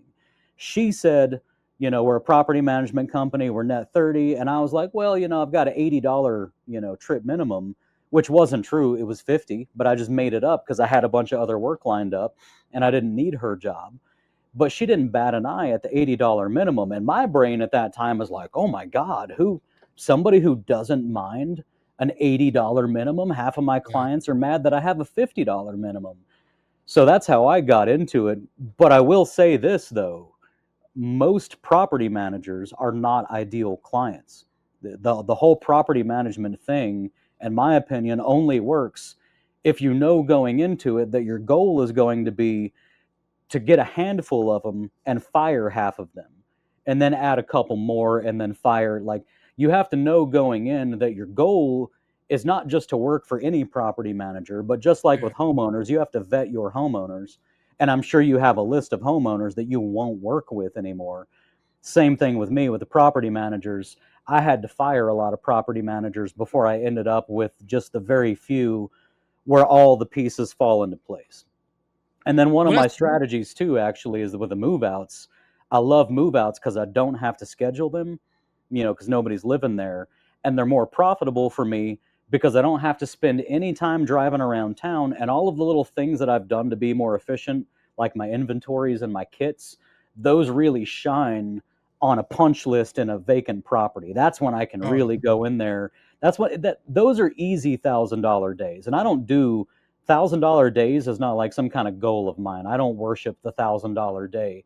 But when they happen, it's oftentimes because it's a vacant move out and I show up with everything I have, and everything I have happens to be more than enough to knock out $1,000 worth of work that day. But here's the trick. This company, they're not running their company correctly. What they're doing is when they get a deposit, they're not keeping the deposit like in a lockbox so that they can pay me a year later after that move out. They're not paying me out of the deposit from a year ago. They're paying me out of the new deposit that the next tenant is going to be paying. And what oftentimes happens is I'll finish a move out like on the 15th. So you'd think I'd be getting paid by the 15th of the next month because it's net 30. But really what ends up happening is I often don't get paid until after the 10th, more than a month later. So if I do it on the 15th, I'm not getting paid if I do November 15th, I'm not getting paid December 15th. I'm getting paid like January 12th, after the 10th of the month, on the 2-month point, basically. But what I figured out was because they run their business incorrectly and they don't keep that money on hand, they don't have other handymen like me who are happy to do a move out and wait a month and a half to 2 months to actually get paid, to wait however long it takes for them to find a new tenant. I don't pay attention anymore to how quickly my clients pay. I sit down every couple months and just kind of reconcile everything. And if I see a handful of jobs that didn't get paid yet, then I'll send an email over and they'll usually, send the payment over. And it doesn't matter to me because I have an account like set aside for that stuff now. Yeah. But that's almost my trick now, is I'm the guy who doesn't complain when the net 30 company starts paying me net 60, because they do always pay me. But then what's even better is I now get all the move outs. I don't know if I get all the move outs, but I think I get most of the move outs at least. So I get to go around just doing move out after move out, don't have to schedule with anybody, don't have to deal with any tenants, and I can be super efficient and way more profitable. No, that's definitely, yeah. If doing it that way is definitely the way to go. Yeah, I mean, I thought at one time about starting it again. I mean, it'd be pointless now because I already got a. Well, you're in a good place. There's 1,000 niches that we can each sort of like choose our own little niche that fits us. Yeah. And I don't like people. I mean, I love people one-on-one, but I don't want to be doing my job while people are around. So for me, if I cannot deal, tenants are around, but they don't get involved in my job because they're not paying me. They're usually like in the other room, leaving me alone. So property management works well for me because I'm just not a fan of like most people. Yeah. See, and the thing with me, I don't know if I've been given patience, just because I had 5 girls. Yeah. So I got a next level patience. But most customers, I had customers that, I mean, I'm telling you, man, I had people pull up a chair and just hang out. Yeah. And it's part of the, I talk about customer service. Part of it is, it's just, it's really just my personality. I never had an issue. And I know a lot of people in construction do. I used to work with a lot of guys that if customer was around, they felt like the customer trying to babysit them and watch them and really check up on them, and they couldn't stand it. And sometimes they get into it and they had an attitude with the customer and just. Oh. I don't. Very common in the trades. Yeah, it is. But for me, now if they're trying to correct what I'm doing, or they're really like, look at this, you missed this, and if it was like that, then that would be one thing. But I never really have an issue. I also, let me take a sip of this real quick. I also tend to, you were talking about estimates before. Now I do charge for some. There are situations where I'll do free estimates though. I just did one this morning. Matter of fact, where I talked to the guy, he seemed like a really nice guy, you know what I mean, in the development that I like working in. So where it seemed like it a lot of these people that live in this development, they can afford my prices. And I know it'll, if I show up in person and we have a conversation, I can close like 95% of the time. Yeah. And get more work. It's just people and I mean, I met the guy this morning, man, we ended up talking about his kids, and I was there for a doggy door. You know what I'm saying? Like going through a wall. And we ended up having about a 20-minute conversation. And it was just because, and that's what I wanted. You know what I mean? I wanted to feel him out, see if it was going to be somebody that I like.